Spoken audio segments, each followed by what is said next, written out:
This conference will now be recorded. I pledge allegiance to the flag of the United States of America and to the republic for which it stands, one nation under God, indivisible, with liberty and justice for all.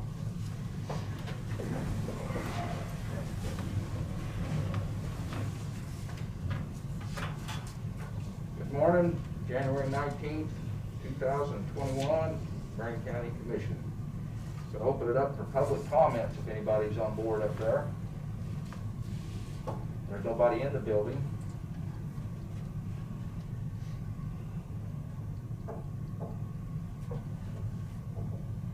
Anybody speaking up? Nope. Okay, moving on. Move on into, well, do have some some additions here. After administrative business, yearly reviews for the county. We'll talk about that real quick like. And Kent asked under transfer station, recycling, Josh Hausman, request for trash up in the northwest corner of Marion County. He'll talk about that when we get to that. Does anybody else have anything besides moving Deidre up a little bit? We'll probably after COVID updates, we'll get right into some things that Deidre has for us, some questions and stuff. And Commissioner Dave Mueller will talk about that at that time. He's on the St. Luke Hospital Board. And, so does that mean that you're going to move Health Department above Road and Bridge? Yeah. Okay. Yeah. It's going to be a little change and get her. She has a 10 o'clock meeting, like for her to get through some stuff and Dave's comments, and we'll get through that and then move on down the rest of it. So just a switching of the way in order there. Anybody else have anything? Okay, moving on. See if we can get on into Deidre with COVID update. We're doing administrative. Okay. Do you want me to do my thing, or are you going to do administrative? No, go ahead. We'll get you in and out. Can you hear me? Oh, sorry. I muted you because, okay. Go ahead, Randy, sorry. No, Deidre, we'll go ahead and get you in and get your stuff in and out and over with, and you won't have to come back to the other meeting. Okay, all right. So as of 7:30 this morning, we have 565 confirmed cases, 303 probable, 94 active, 4 hospitalizations, and 6 vital statistic verified deaths. Marion County remains in the red since November 1st.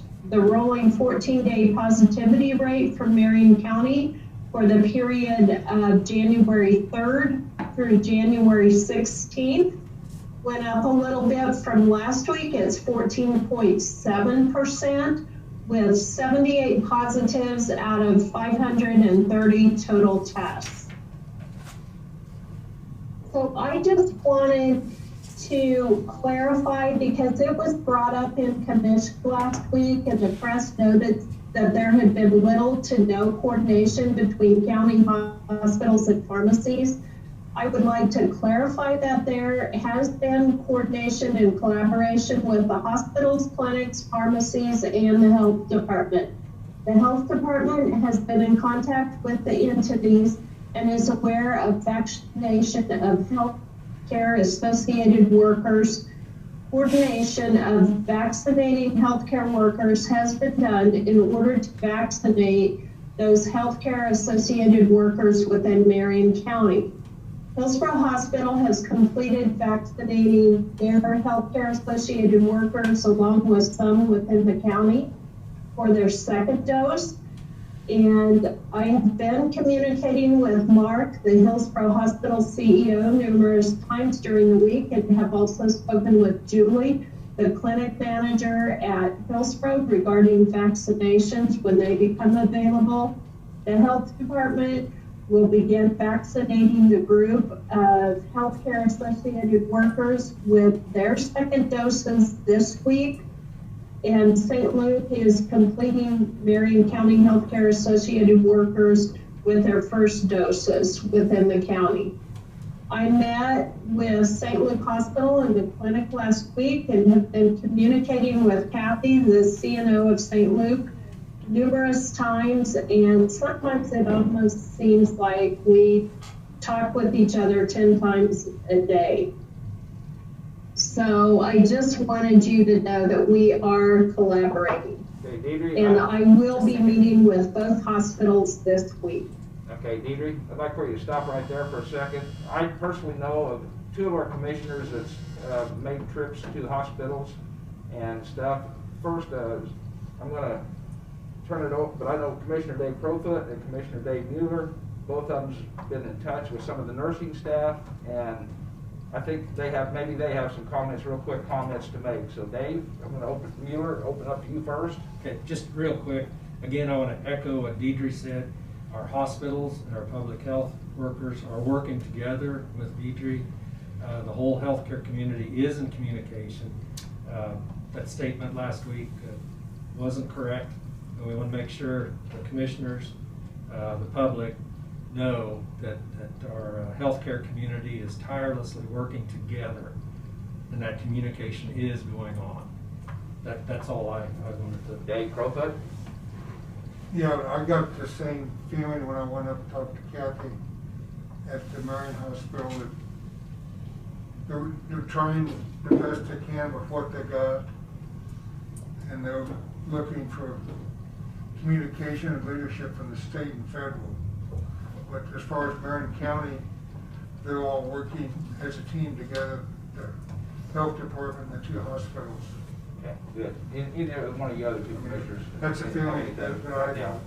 Yeah, Deidre, maybe I missed Yes. something. Maybe I missed something. Who's taking care of the nursing homes? That was next on my list. The long-term care facilities are receiving vaccinations from CVS and Walgreens, and also Hillsborough Pharmacy has taken charge of one facility. So I do know that several nursing homes are in the process of the vaccine, and I do know one nursing home, I believe, starts this week with vaccinations. Okay. I just, it seems like from what we're seeing for positive cases, they need to get in the nursing homes quickly. Right, and those contracts were made clear back in November. They had the opportunity and they were to sign up with the national pharmacies by the end of October, and then they did extend that deadline. So that has been what's happening in most of the nursing homes. I do know we have one facility that is looking at, they missed the deadline, so Hillsborough Pharmacy, I know, was going to reach out to them. I do know that Hillsborough Pharmacy is considering vaccinating. Marion Pharmacy at this time won't be. We have assisted them with getting their staff vaccinated. Okay. I'd like to reiterate too, Deidre, that if there's something needs to be done, you got to ask one of us commissioners to get it on the table so we can all talk about it and get it in front of us, because if there's any other problem with anybody has out there, please talk to your commissioners and see if we can get it. Because this is something that this morning when I looked on the national map, it's all around us, the high areas are, and mostly to the west of us. But we as a county, I'm quite sure, want to do whatever we have to do. And in our emails that you sent us, this pot deal, could you go ahead with some of that and let us know exactly what your plans here is? Okay. Currently, we're awaiting vaccine for the prime dose, and we're also awaiting the okay from KDHE once we get that vaccine, if we are to move on to phase 2. As of right now, KDHE has been telling us, make sure you have all your healthcare workers vaccinated within the county. I'm hoping on the call this afternoon, maybe we'll get further guidance with that. But when vaccine does become available, I don't foresee us to have enough vaccine to cover phase 2. If you guys have been looking into phase 2, or even if the public has, phase 2 covers a lot of individuals.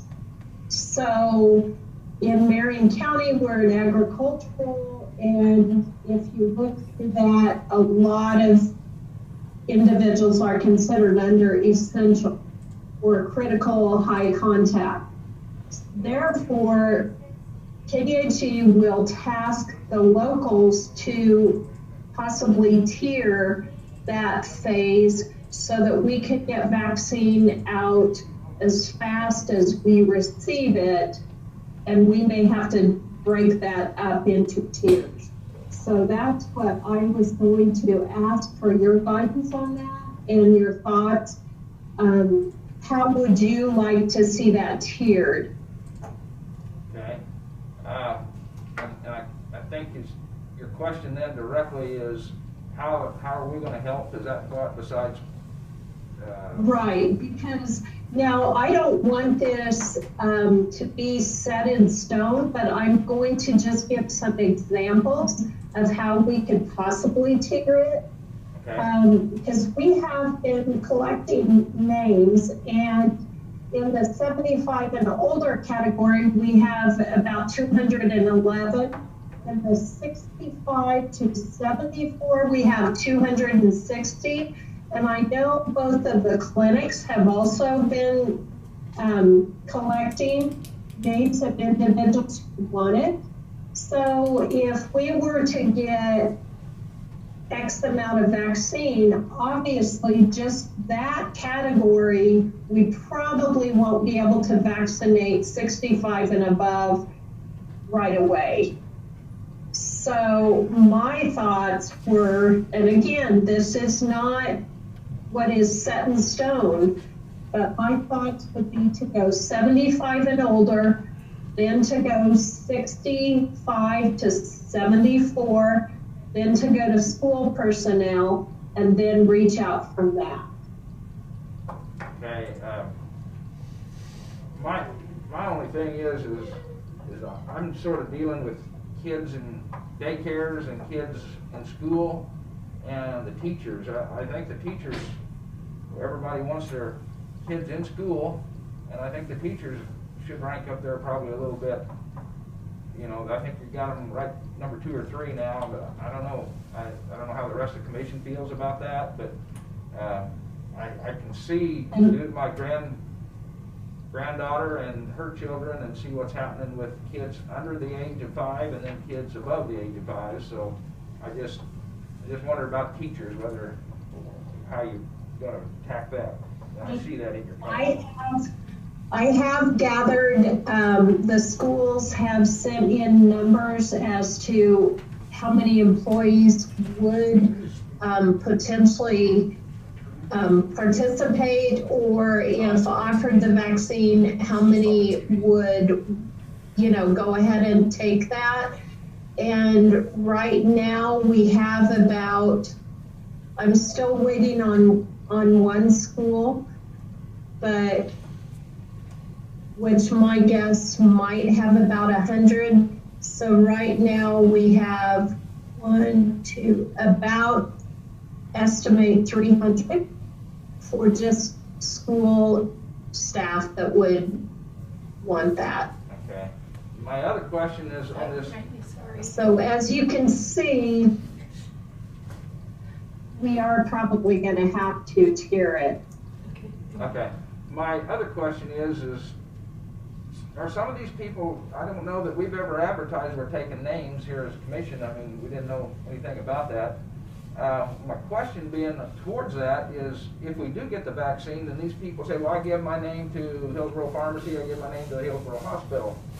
I don't know how's that all going to work because they're going to feel that they've done their job, The way I'm hearing it on the TV, that they're having to call in and make reservations for a shot. So how are we gonna compare that when we do it, if that happens? Well, we are going to have to schedule appointments, and because of the way the vaccine comes and the way we have to store it and handle it, the storage and handling makes it so that appointments will be made for that. And this is where it kind of gets a little bit gray, because if we call someone who is, say they're 80 years old, but they have a spouse that's 60, let's say 70. Well, if we're just doing 75 and above, I really think that if they have a spouse and they come to the appointment, that we will go ahead and vaccinate them. Otherwise, we're going to be having them come back 4 times potentially. Okay. Okay, now you've sent us this pod setup. Are you planning on exercising that pod, and what's your plans for that? Who do you need to do what? And are you going to be in charge, or are you going to have somebody else in charge? Okay, that is something if we get a certain amount of doses, because right now in our health department, and I'm hearing the clinics, one clinic in particular said, we have to hold individuals for 15 minutes to observe them to make sure they are not having a reaction from the vaccination. And in order to do that, to hold them for 15 minutes and still socially distance, our facility is not really big enough. So Marcy, who is the preparedness coordinator, has been working through that template that I had sent you, and she is assigning individuals, and we will be asking for help. Okay. So that's where that pod, if we get, say we get 300, 400 vaccines come in, we're gonna go off-site of the health department into a pod. She's looked at 3 different facilities, and depending on the amount of vaccine, we may have to go with the clinics, join with the clinics and go set up a pod. And as you can see, that involves stations. So it takes a lot of volunteers to run this. I'm hoping that Travis, and I visited just a real little bit with him about them possibly being the observers. And I plan to, I haven't talked to Bryce yet, but maybe Road and Bridge could be traffic control. These are just some discussions that are taking place. We also will probably be asking all of you commissioners, different departments in the courthouse, if they have any staff that could come and help work the pod. Okay. Well, I think this puts us on alert, and I'm glad to see we've got a plan here that's a possibility. I think in our conversation when I talked to you, that you need to set up the pod just to try it before we rely on it. Is that correct? I mean, like the mobile trailer, and if that's what you're planning on using to do something in? Yes, we plan on testing that, because I would like to test it, because we have to, all of the vaccines that are given, they have to be entered into the state system within 24 hours, because that determines how the vaccine is distributed, and they know that's how the state records that. So we would have like the person register in the beginning, then once the vaccination is received, we would have numerous people doing the data entry and those individuals would be in the trailer. doing the data entry. Okay, I'm gonna stop you there and ask the commission how they feel, what they've heard. Is there any feelings right now, commission, that you want to convey to her of this is an all-go situation with this pods that she has brought up and things? If the vaccine gets here, we all depend on what the state sends us, the way I understand it. I guess I'm just 65 and up, and highest mortality rate is coming from that age bracket. And the more shots in arms, whether they're above 75 or above 65, it's less circulation that we have. So trying to tighten it down and confine it too much I don't want that to be counterproductive. Yeah. Any other commissions? Yeah, Dave? I think we need to ask all the churches, businesses, all the organizations in the county to maybe they could all donate 1 or 2 people as volunteers to help Deidre. You know, everybody come together. I know, like in my business, I could spare 2 people. I could rotate them in and out, but we could supply, 2 bodies. And I'd like to make everybody aware, this all depends on whether the number of vaccine comes in and how we get, how Deidre gets it set up here too, so. Someday this vaccine's gonna break loose and Yeah. Kansas will get a bunch. Yeah. We're always last. Anybody else? Well, whether his plan's right or not, you gotta have a plan to start with, Yes. and then you can fix it from that Yeah. point. If you modify on the run. Yeah. Okay, That's what it's gonna be. I just want to say thank you, Deidre. I know you and the other staff have gone through plans A, B, C, D, E, F, G, H, on down through the alphabet. Who knows if you're going to get 100 doses? Who knows if you're going to get 1,000 doses? With all the regulations and other issues you have to deal with, we appreciate you being prepared for all those contingencies. Yeah. Well, I would like to ask one more question. Okay. Do you feel like we need to charge an administration fee? Called and do a survey, and about 34.62% out of 52 said they would charge, and 65 said that they would not charge. When I talk about charging, that's an administration fee, which Medicare and private insurance is paid administration fee. This is done through our electronic health records as we enter the shots into the system. And we would not, like any service the health department provides, if a person is unable to pay, they would not be denied service. Okay, commission, I guess my first thoughts is 1,000 vaccines and $20 a shot's 20,000. If that's what was charging. So I'm just using that 1,000 number as a round number. That's not even probably a fifth of our county. So I'm just asking for some heads up here. What's your viewpoints on this? I don't think you want to put any deterrents, against somebody, because, there's always going to be a few people out there that say, well, I ought to get a shot, but if they're going to charge administrative fee, I'm not. Okay. I just don't want there to be any detrimental effects by doing that. I mean, yeah, it would, if you're looking at dollars and cents, it probably makes sense, but on the whole big scheme of things, you're trying to get needles in people's arms and. Waive the fee. Yeah. Yeah. Let's just get over this. Yeah. Yeah. Keep it What simple. would it cost you to enter the forms of insurance companies? Right. You have to hire more help to do that paperwork? Adrian, that's your question. That would be if, what happens is when we enter the shot,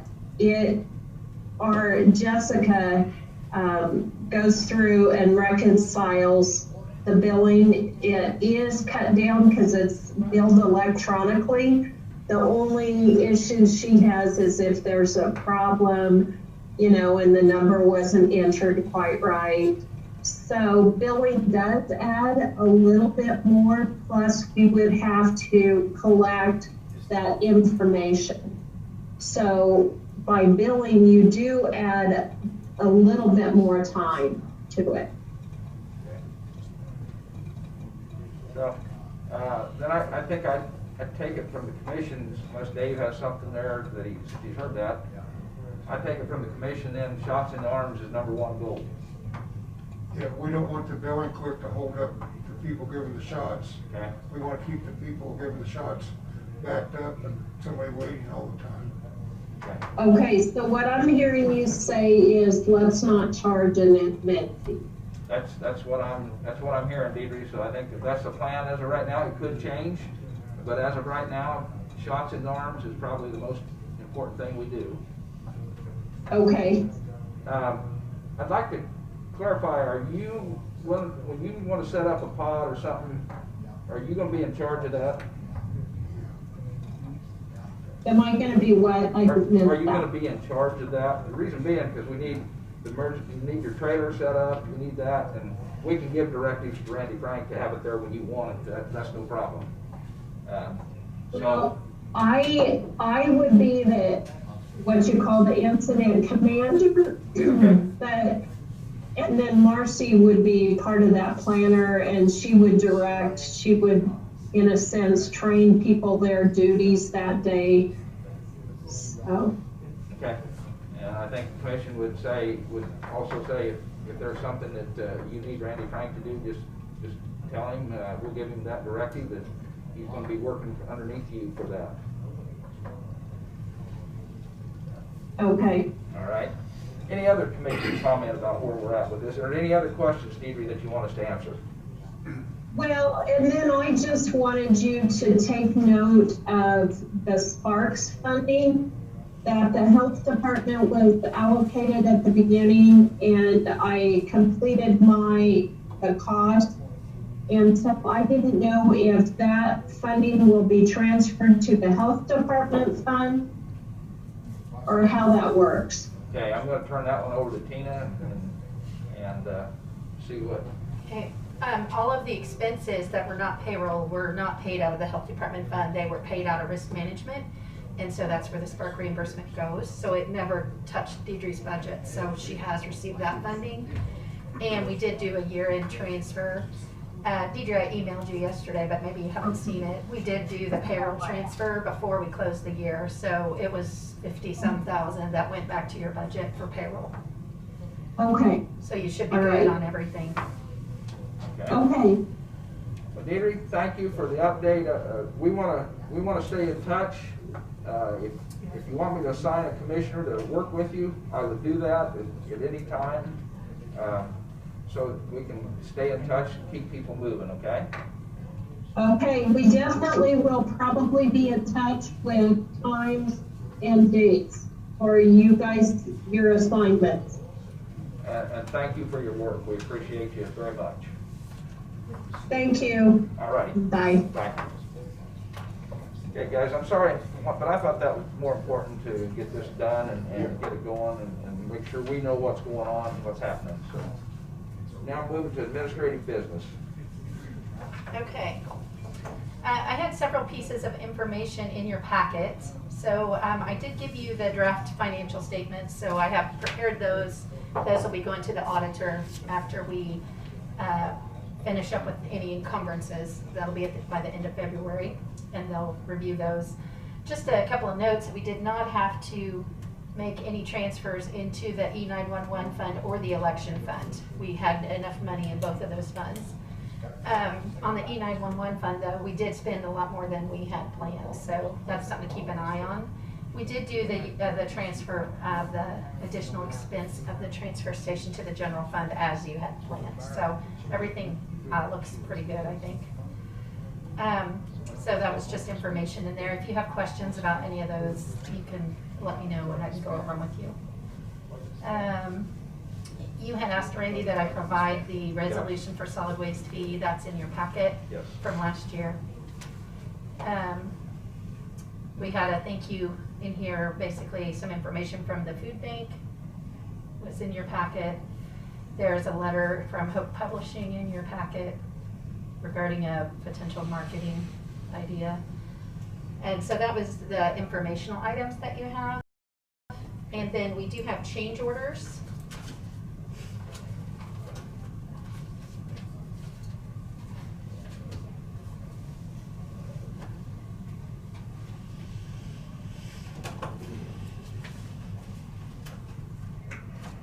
There's some in here that I'm not supposed to sign. I'm gonna abstain I think those, the ones that maybe are potentially conflict for you, Randy, I think they have a Yes. sticky note on them. Okay.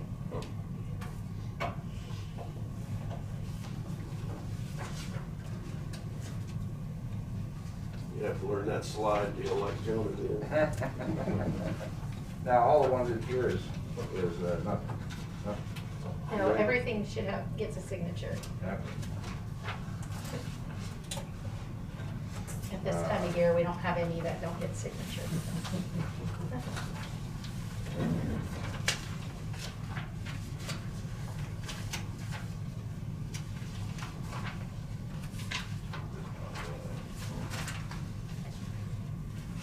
On the mileage resolution. And name is spelled. We have to sign all of the change orders. Oh, so all. Yeah, yeah, so everybody has to sign off on any change order. Hey, easy down there. We can make an amendment. We'll fix that. Resolution. I've lost control of my commission. You just have to vote to authorize the chairman to sign. Oh, look out, take care of that. All we need to do is see it. Well, there's a bunch of them here, guys, just spend some time. This is where we play background music.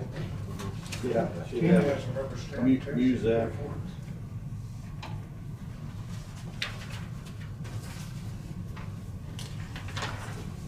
At least I can stand up a little bit. Yeah.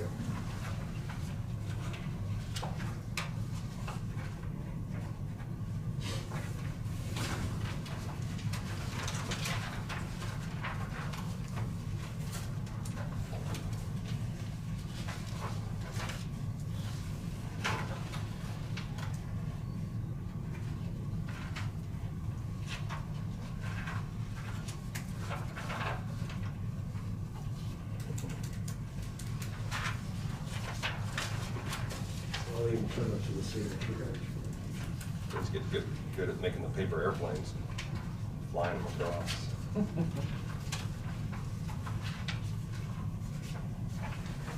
Or a zip line. There you go.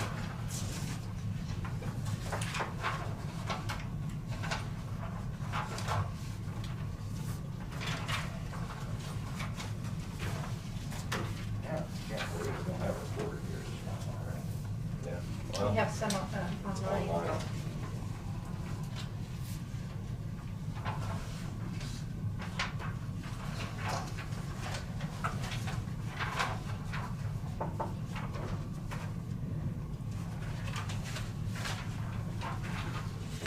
They were supposed to round and come back, right?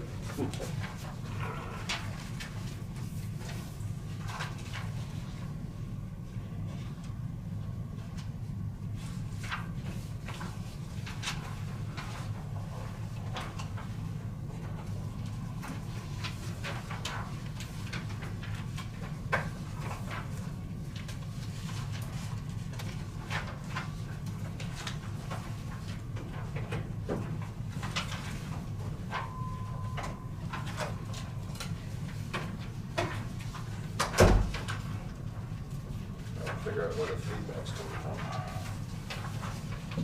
Keep her in a squeal every once in a while. She turns me off, so I thought it was me. Wonder if you turn your mic sideways. Get it more in front of you with the speaker. I don't know. Just there's a squeal somewhere. I know. I've been trying to. You've figure been trying to it out. isolate it? Yeah. Just turn all the commissioners off. They won't be any more sleep. Turn over the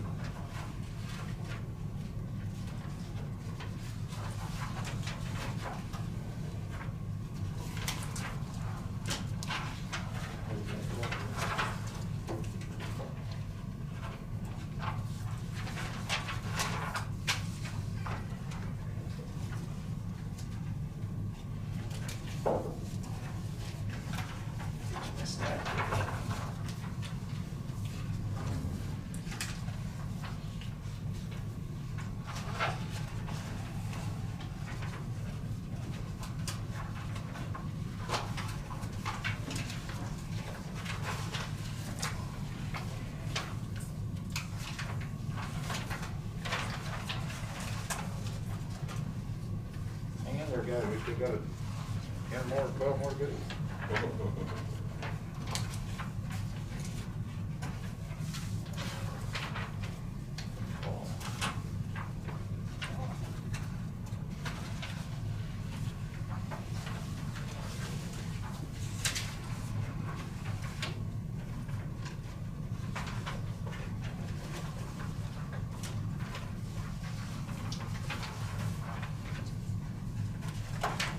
Ready? Oh, this one. Too fast. There's another one. Well, that one he's not Those supposed to two, the sign. pink ones I won't sign. Oh, okay. Oh, oops. Do we sign these, the pink Yes. ones? Okay. Yeah, just me. No, I think you better I, look at it. I have to abstain. You're piling up. Oh, I see. I refuse to sign. Just go ahead and pass that one around. Yeah, what's it worth? Where's the? I'm not hearing this. What's your laws on that one, Steven? They're asking some new rules there.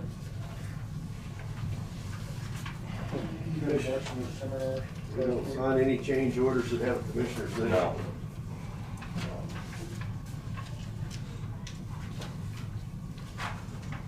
Just for y'all's information, I went through the proper channels to get that done. It was, Okay. I didn't slip it in on the. Okay, okay. Or anything like that. Yeah, okay. You got proof of that?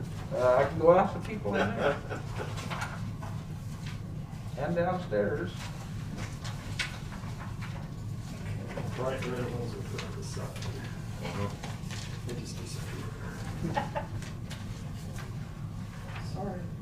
You know, I don't think that big commissioner's learned his spot yet. I think we're gonna have to straighten him out a little more in some of the rules that happen with this.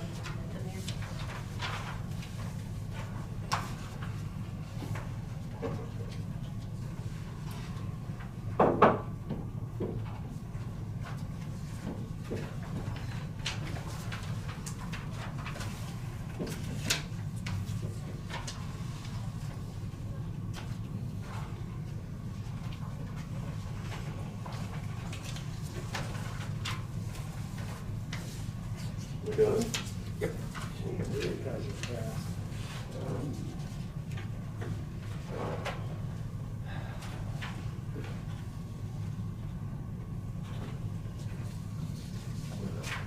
Stop right in here. We still got a list after that. Take care of it.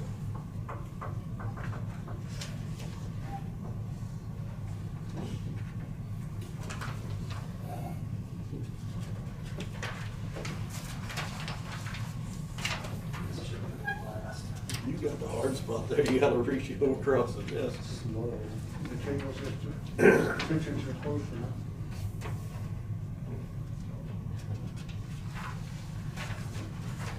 But Diane got good about sailing across. She did what? She could sail I on don't have any. Really? Try and give a push it. Mine did all in on the floor. How do they do these in large counties? I don't know. Sure, they delegate. Yeah, they gotta do something. Just curious. I mean, if I'm sitting in Johnson County, Yeah. Yeah. You got a whole day assignment. Yeah, it's gotta be. Has to.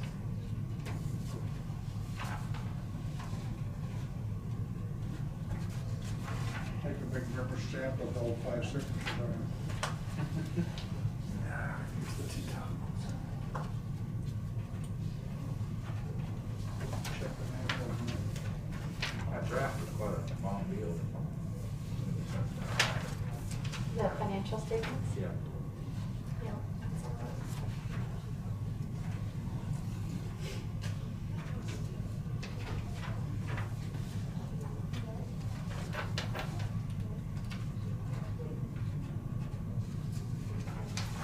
I usually don't have them done this early, so it's please.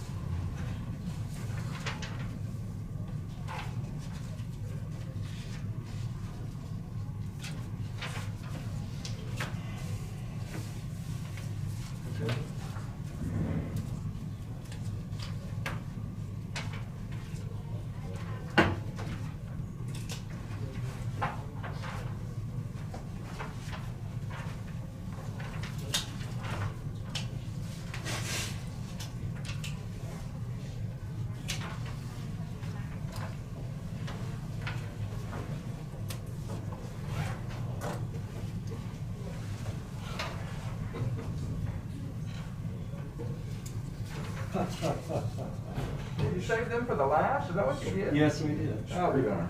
Scrutinize those. Good. Checking them out, seeing what addresses they are. You might know one of them. Uh-huh. That's,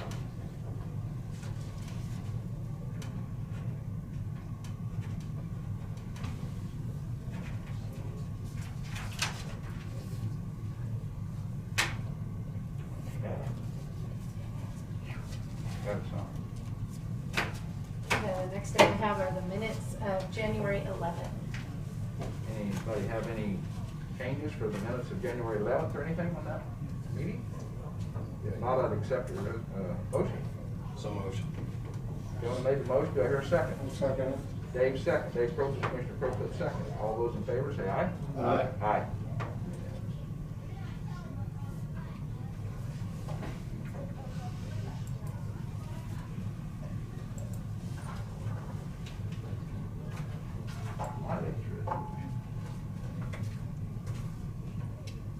Okay, last week you had said to set that at 57.5 cents.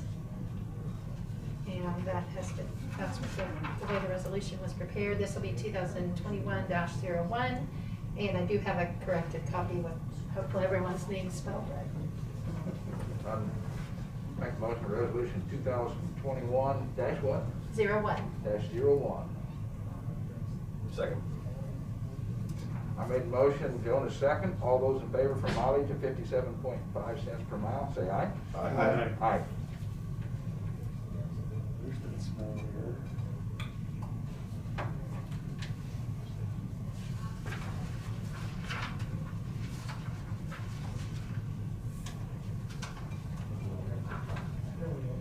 You want me to put yay by you? Yes, please. Yeah.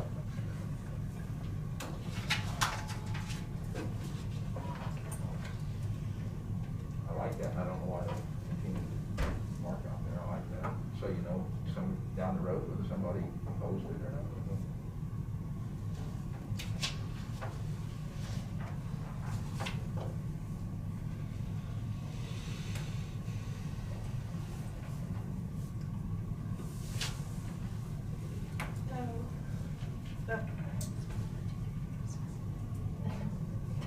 Don't mind me. Need a black pen? No, it's okay. Do you want one? I can get you one. Sure. Everybody else is in black. Got that changed. Randy was blue on Yeah. the other one. Yeah, but that was Yeah. for reasons you don't know about, so don't ask him questions, see? And I changed to black when it comes to the employment. When do you Start use- signing the red. Yeah, when do you use red? When the auditor. Budget blood. time, budget time. Blood. During the budget, Budget time, that's when you bring out the red ones. that's the red crossouts. I can skip that part. That's the best part of it. It's the budget.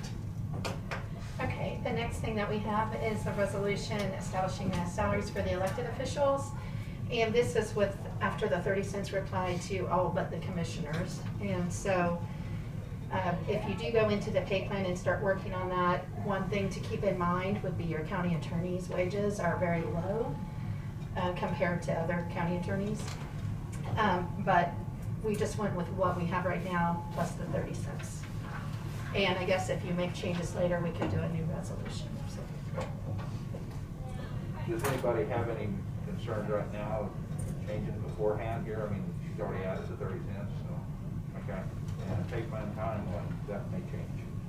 I'd make a motion to adopt resolution 2021-02 for the annual salary, county attorney of $56,220, county clerk $55,752, county commissioner $18,720 a year, county sheriff $58,320, county treasurer $53,184, and register of deeds $44,940. That's my motion. Second. The second by Dave Mueller. All those in favor say aye. Aye. Aye.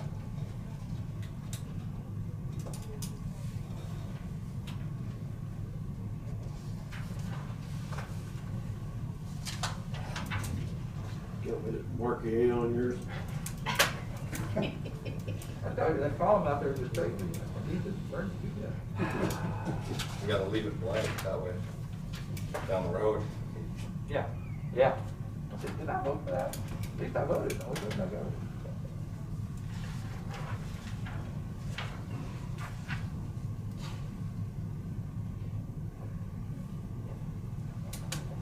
It's funny. Dave signs his box first. Just make sure. We all think a little differently. I forgot it too in the past. Yeah, it's crazy. Okay, we do have a few early checks here. That are in the purple notebook. And the total, oops, I can get out to zoom in. Oops. Is 486.15. For what? 486.15. That's not what I have here. Yeah, and we decided to start putting that on that front sheet now. Okay, down the bottom. Yeah, I figured that would be helpful. Okay. I'll make a motion to approve the early checks in the amount of $486.15. Have a motion to approve. Do I hear a I'll second? second it. Dave Crowfoot second. Kent Becker first. All those in favor say aye. Aye. Aye.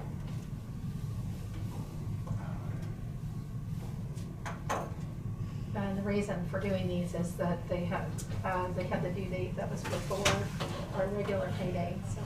I don't have to do yay on that one. No.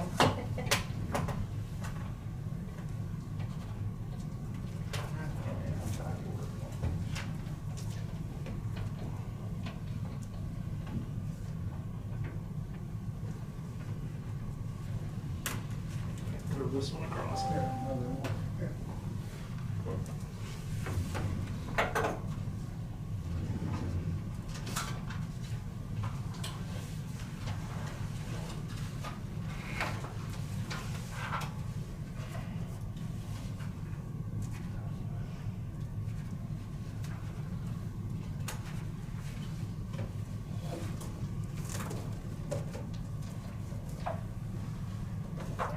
Outside board appointments.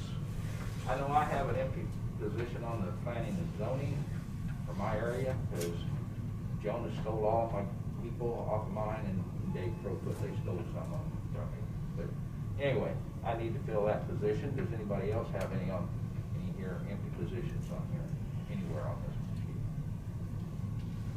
I think Sharon's gonna bring that up during her time, but this is like for the outside boards that the commissioners serve on. Yes.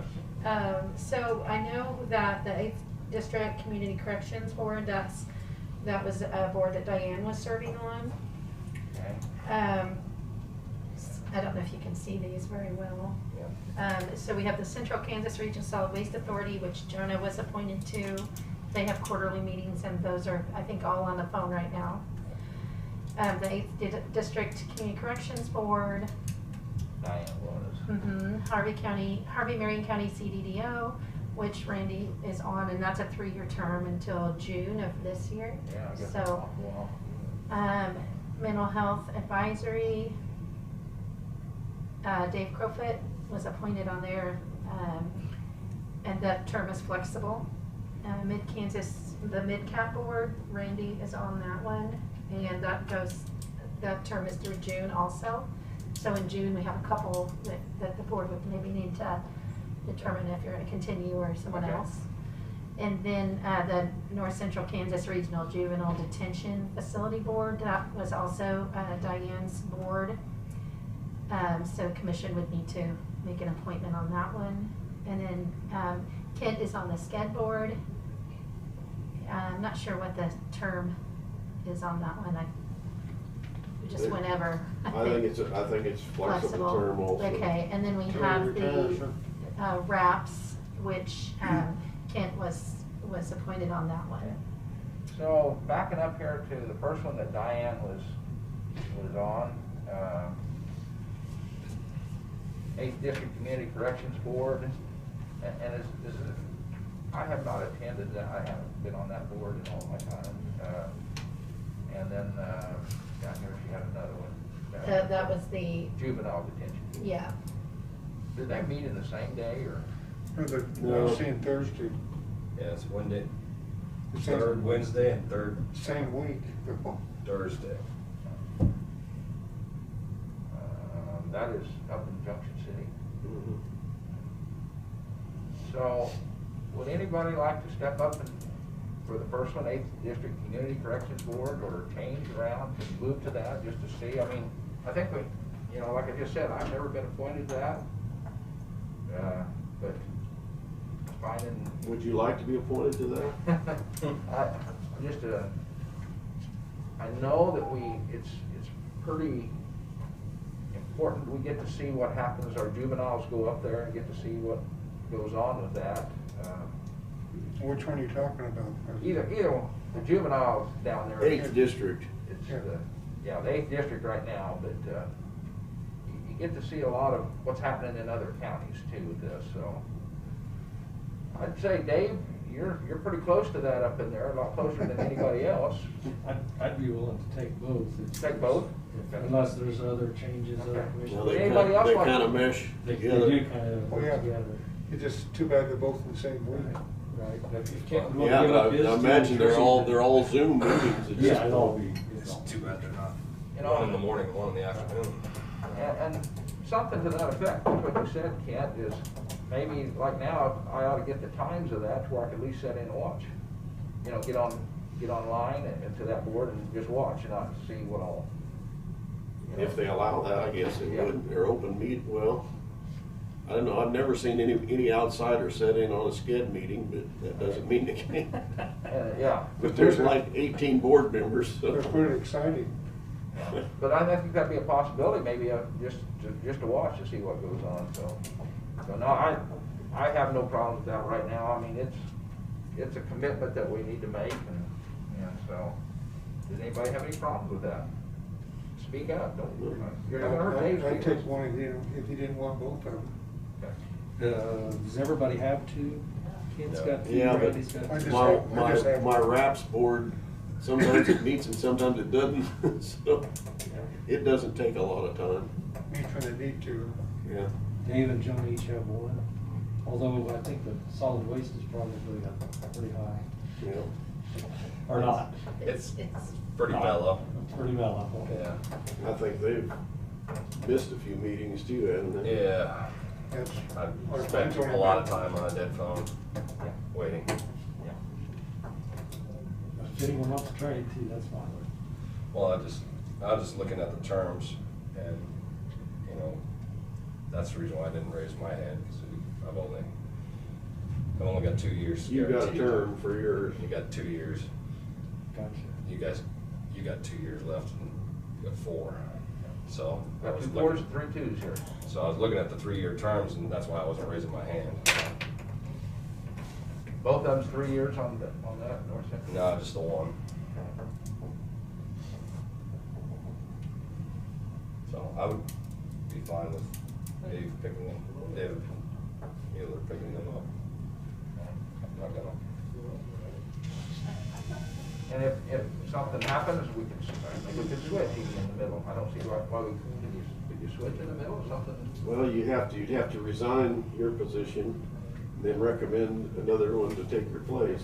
But it could be done. Yeah, we could be done, yeah. Okay. Yeah. Is that a motion, Jonah? Yeah, I'll make a motion. Okay, can you please state your motion?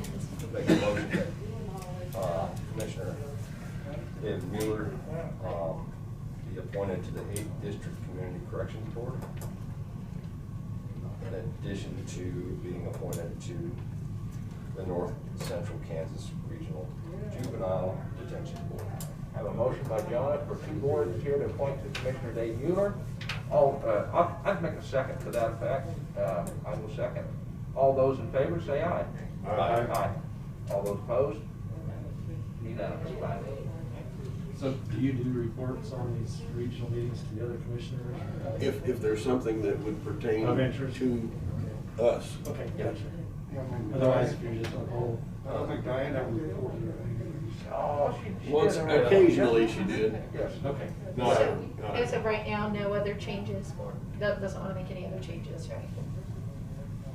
I've stayed with the one south of here because it's closer to my way, Dave. That's why I've stayed That's- with this those. is closer. So, But if Dave Crowfoot wants to jump in on any one of them, why, when the term comes up, it'll be June, so you can be thinking about it, so. But no, as of now, the rest of them stay the same. Okay. Correct, use that online. We've been in person and then went online after the pandemic. We met once in person and once online. That's only had 2 meetings. Okay. We'll bring that up June-ish. Okay. Okay. Let's see. And I was gonna hold up on the planning commission appointment conversation till Sharon was here. I think she's gonna bring that up. And the next one, bridge, would be the Flint Bridge, the bridge here. I think I sent that to you in your packets. It is. And so if you're comfortable approving it, that's fine. And then or you can do it during Bryce's time, it's fine. There's 2 agreements. One is the agreement for BG Consultants for the engineering on that bridge replacement on Eagle Road. So that's one agreement that would need to be approved by the board and authorize the chairman's signature. And then there is a code of conduct, which is a real simple one required for the KDOT off-system bridge. And actually, it's a lot simpler than our code of conduct we usually use. So, but that one would need approval of the board and authorization of the chairman to sign that one as well. And I believe both of those were in your packets.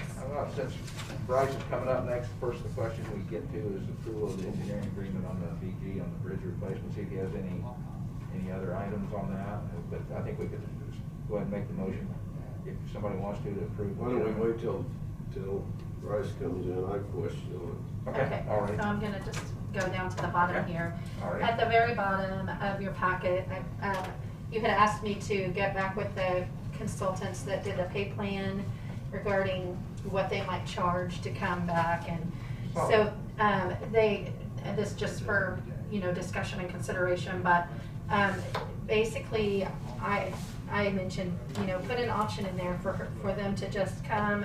It'd be virtually, so we don't have travel expenses, but to go back, review the information, provide it to the board, attend a meeting, and spend time going through what the plan that they presented actually is and how they got to it. And so she thought that the price for that would be $300 or less. And then she sent the proposal about 2 different types of updates. One would be just to go through and look at all the positions that are currently there, look at any positions of ours that have changed, and just apply the cost of living adjustment. So that would be not to exceed $3,200. And then if they took the whole thing back out to the market again and redid it, basically it would be that $8,200 number. So that's what you have there. Does the commission think we need to have some discussion on that when we get down to that point to what we want to do? You got a new commissioner and you two wasn't even here when that was, so we got 3 new commissioners. Yeah, I'd like the $300 one just for them to explain to us. Okay. I don't think we need to Right. reinvent the wheel. Yeah, I think, We need to just add certain percent across the board, cost of living. I think that would be a good start, and then maybe you could decide after that if you wanted to do anything else. Yeah, the big thing would be to get the new commissioners to have that in front of the information we had to start with. And Randy Kenneth explained it, but, Yeah. And just looking at the 2 proposals, one, it looks like it's just a cost of living adjustment. Well, I think that's pretty basic. Now going back out into the market and reevaluating. That's why I think just a review to get everybody on board. Right. The $300. yeah. Yeah, start. then they can tell us what the big words mean. Okay. I think then, from what I'm hearing for the new commissioners, and that's who we'd like to catch up, is them too. So we'll see if we can't set that up, but within probably the next 2 to 3 weeks, Okay. and get the first review, and then we'll go from there. Would you like that as a special meeting or during a Yes. regular meeting? Yes. Special I meeting? mean, or either we do it at 1 o'clock and after everything's over with. Well, it's gonna be virtually no matter what, so. Right. Oh, it is typically- virtual? Yeah, Yeah, that's a they'll do it virtual as meeting. virtual, so we don't have to pay them to travel here. Okay. So we could do a special, and we all log in from wherever we're at. Oh, okay. They're gonna be logged in. All right. And you know as well as I do, it's easier to be logged in when they're logged in. Yes, yes. It's difficult to be in the room while they're trying to do something out there. Everybody will be virtual. Okay. If they wanted to be, I mean, we could still set it up however, Okay. so. So do you want me to just see what their availability is in the next few weeks? And are there any times or days that if we need to set up a special work session that don't work? About Thursdays. Either that or just do it on the same day of the meeting, if we have time, because 1 o'clock, Yep. 1:30, Right. It'll take them 30 minutes or 2 hours. I mean, that's, how long is the presentation?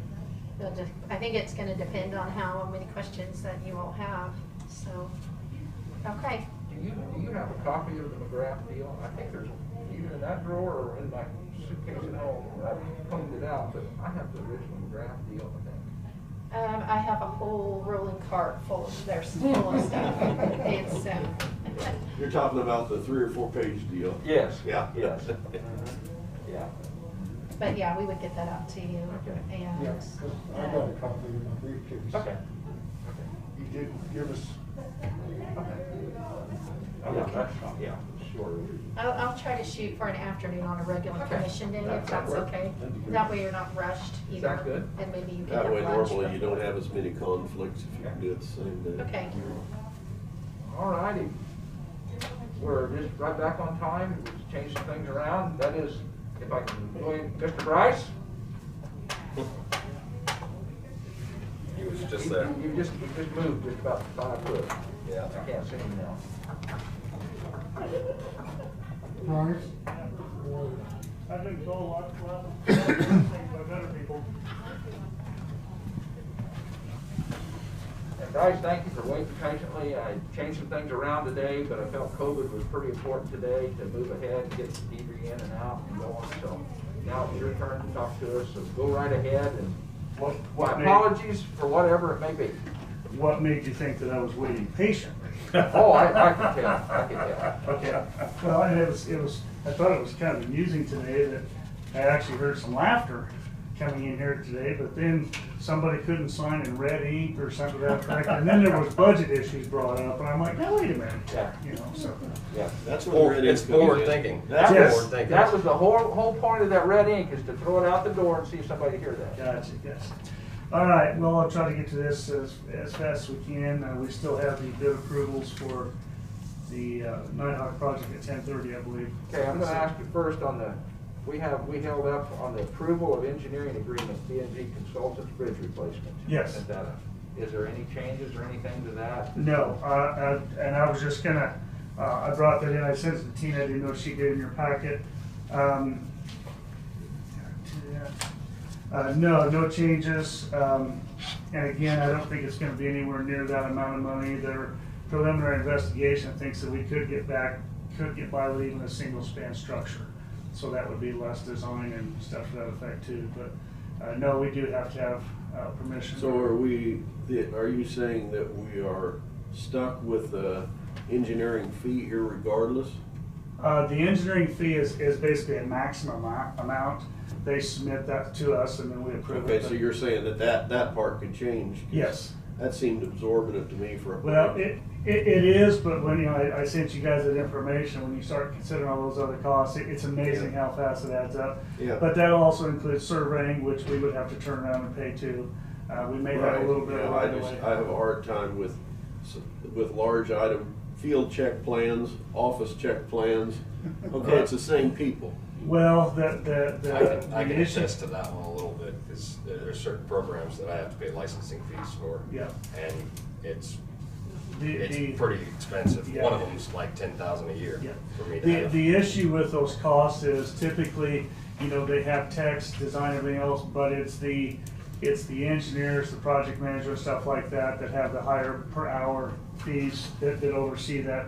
Some of those things are actually have to be done by the engineers, you know, whether it's an analytical analysis or whatever the case may be. But yeah, and it's up to me to make sure that we monitor that, because I've worked with all these guys before, very familiar with you know, what goes on, everything else, so I will continue to watch that, but that will be a maximum amount. We just Do don't, you- always these engineering fees rub me wrong on a governmental deal. It's, yeah, Do you want to change the language on The that license to is say, table. the consultant will provide services for a lump sum fee not to exceed 46? Well, that's just it. I was Yeah. thinking, it looked, way it looked to me, well, we're gonna pay them this here regardless. that's, you know,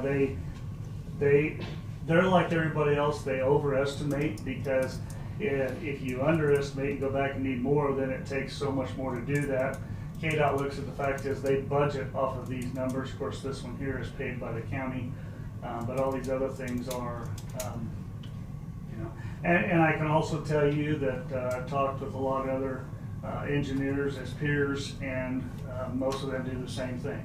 The fact is they hire consultants, and you know, PG is as good as any of them when it comes to that stuff. They work all over the place, so it's just that extra cost of you know, hiring and working with all those situations and all that stuff, that it adds up after a while. So, but I understand it is, you know, it does look like a lot of money, but they overestimate just to cover themselves. So. Any other questions? So does the commission want that changed? Does it want it to say not to exceed, or? I would be in favor of that. I would make a motion to state in the engineering fee not to exceed. So I'm just gonna cross off and put not to exceed, if that's good? That's okay with me, yeah. They won't have a problem with it, I'm sure. Yeah. So.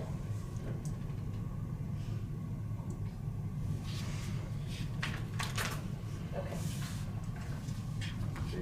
So that, I'll reverse my motion then, because I've made a motion to put it in. If we can just change it. Oh, okay.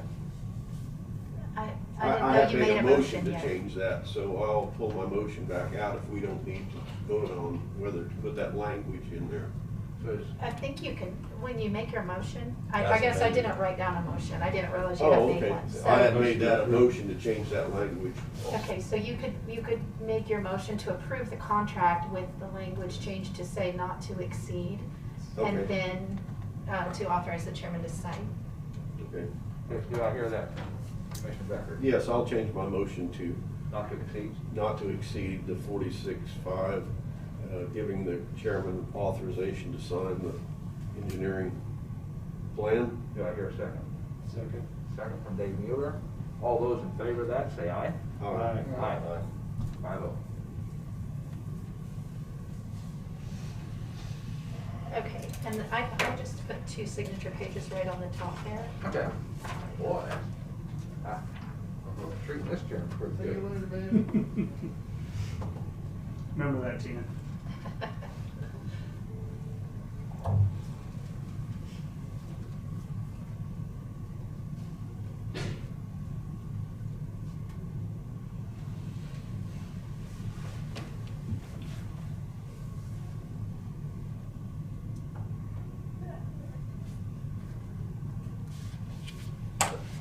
That already included the code of conduct. No, this is a separate document, and it's on a separate project, I believe. Oh, maybe Yeah. it's not this, maybe it's the same one. Yeah. Every time you Right. have one of these, you have to sign that code of conduct. Right. They just love to have that paperwork, It's, even though. but it's all part of this still, right? Same with the bridge. 5070, 57C, Yeah. 5070. Yeah. Yeah. So I would make a motion to approve as the chairman to sign the code of Motion conduct. to approve by chairman to sign by Jonah. Do I hear a second? Dave. Dave Mueller. Mueller. Have a second by And Dave Mueller. There's Dave and David.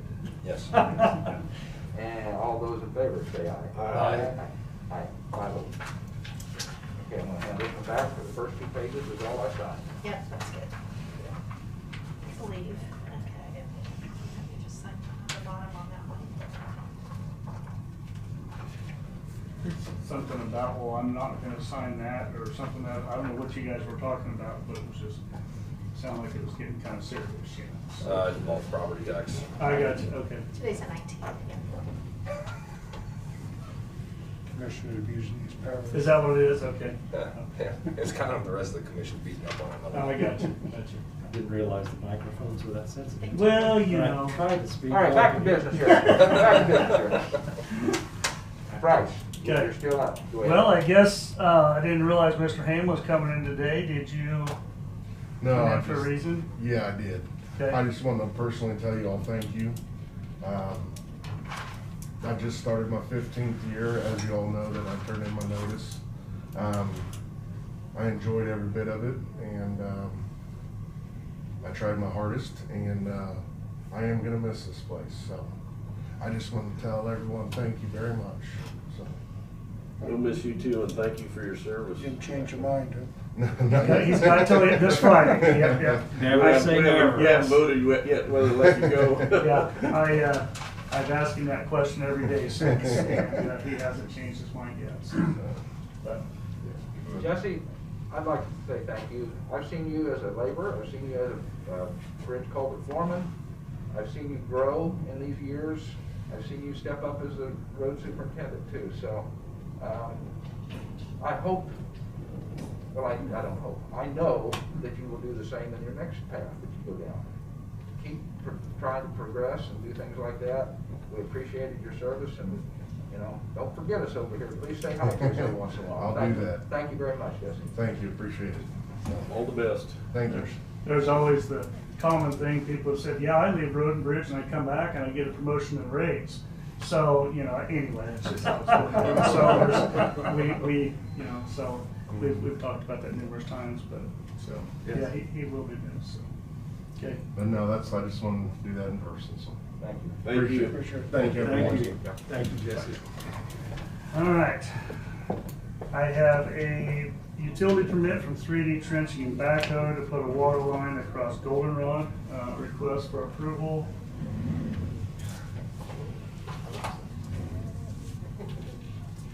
Have you looked at it? Is anything outstanding or anything? Nope. Actually, he called and he was telling me what he was going to do. He put it on the utility permit.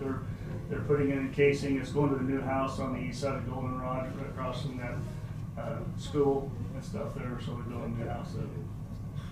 So not a problem. What school? On northern Goldenrod, that little, whatever that, a Christian school or whatever it is, right across the bridge on the west side. Oh, So, Bryce, I've been locating a lot of lines in Hillsborough due to the fiber optics that's going in over there, and I think they're gonna move around here a little bit. But again, I find things I don't know whether it's right in our ground code or not, but when people, this time I found a new fiber optic box over a gas line. I mean, it's nothing to do with you.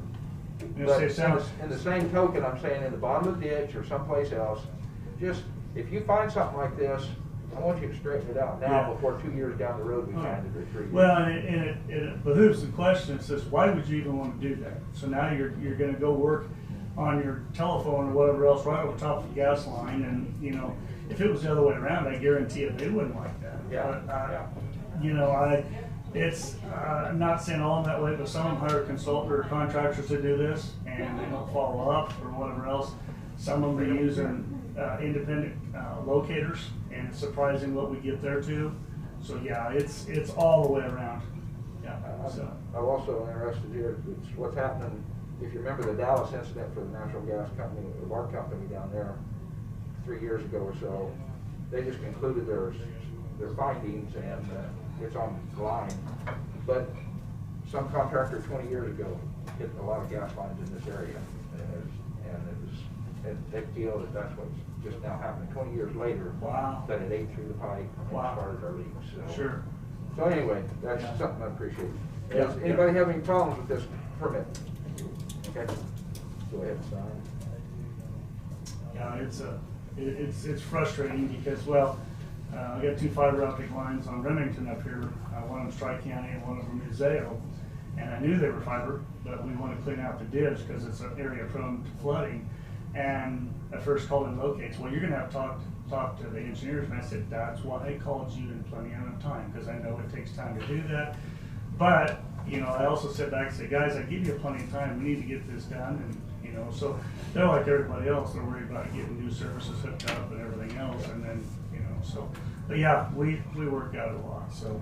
And it's kind of ironic too that you mentioned that, because we were working on 210th last week, redoing the culvert down the bottom of the hill on between Pawnee and Quail Creek, west of Dale Ehrlich's up there, Daryl Ehrlich's, and did not realize that we had the line marked coming up to the bridge, but the first thing we do driving across there, obliterate the lines. Well, the big phone line come up over top of the bridge, and we had a crack in the middle that actually started giving way as we were driving across it. So I said, okay, let's yank it out. We'll put in new culverts, bigger than what it was, and 200 pair line. And I go, my heart just sank. As it turned out, there was only 14 or 16 lines that were active. We called AT&T right away. They come out, and by 5:30 that night, they had them spliced back in. So again, it's the same thing that we're always worried about that. And that's another thing is, why would the 200 pair line be put over top of a box culvert? When it's only this far below the roadway. That thing should have been buried way out there. It is what it is. We got it taken care of, but it was, we actually dug out part of the line for them so they could tie it in, and it worked out right. So yeah, we work on utilities. So just a couple small things. The Volvo blade repair sounds like lifter camshaft issues, so we don't know for sure. They may have to pull the motor in that Volvo grader to get sent to Wichita. So substantial cost there involved. I received a request from the clerk of the district court to install their mailbox out here to drop off. It's I don't know why that mailbox was so big. I don't think they have that answers. They've questioned it, but we're using that. It's 20 inches wide, 22 inches deep, and 4 foot tall. So they could put several years worth of documentation in there. But I did measure it. It will fit. If I move the other two and put this one in there, it'll be about 3 inches in between each one of them. So yeah, they're like everybody else. That's what they're being required to do. So the other option is to build another pad and put it somewhere. I mean, anyway. So I guess I just let you know that somehow we got to try to get that out there for them. But I guess they've had a lot of comments on their side too about the size of these things and everything else. So, but anyway. You can't share a box? Nope. That's already been brought up. Tina with her election box can't put anything else in there. The treasurers has their box, and according to the state rules, they can't have anything in their box either. Well, the treasurers can accept lots of different kinds of, they do accept Well, right. lots of things in their box, but I doubt that district court will Yeah, be able to do that. That's Like, exactly have them what- put it in the treasurer's box. Yeah. Makes too much sense, huh? I didn't even know they were getting a box. It's sitting downstairs if I anybody wondered wants what to that see big this. thing was. Yes. Well, I came in and they were like, "Really? That's the box?" And I said, "Yeah." So anyway. I see there, Bryce, on this back, the northwest side of that, or the right on the side of the drop box for the elections. Is there room is that where you're gonna slide it in on this side, or? Well, it's either put something new out there, or like I said, I can take the ones that are out there. I actually drilled all those holes deep enough so you just take them off and you pound it back down. I can put all three of them between the posts. There'll be about 3 inches between each one of them and the post. So they will all fit. My thought was put the election box first, the treasurer in the middle, and then the judicial on the end. That way it's the biggest one, and it kind of still allows everybody to see the other ones. Still the same face front. Yep. The problem with coming farther this way is it's really gonna, almost need to get rid of this last parking stall now the way it is, or the other option is to put farther down the hill. I don't think you need to go farther down the hill, because you're going downhill unless you build the road up.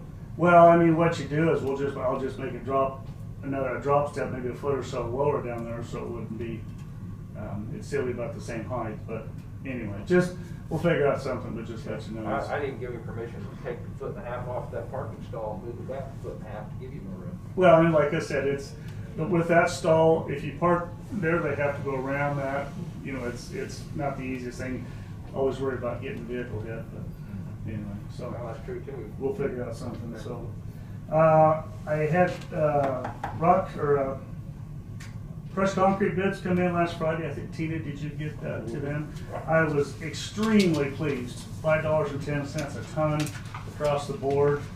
You can look at all the other quotes that were out there. I just thought that was fantastic. I did confirm to him that he was using 2 magnets, and he did confirm that. That was one of the questions I'm sure was gonna get asked.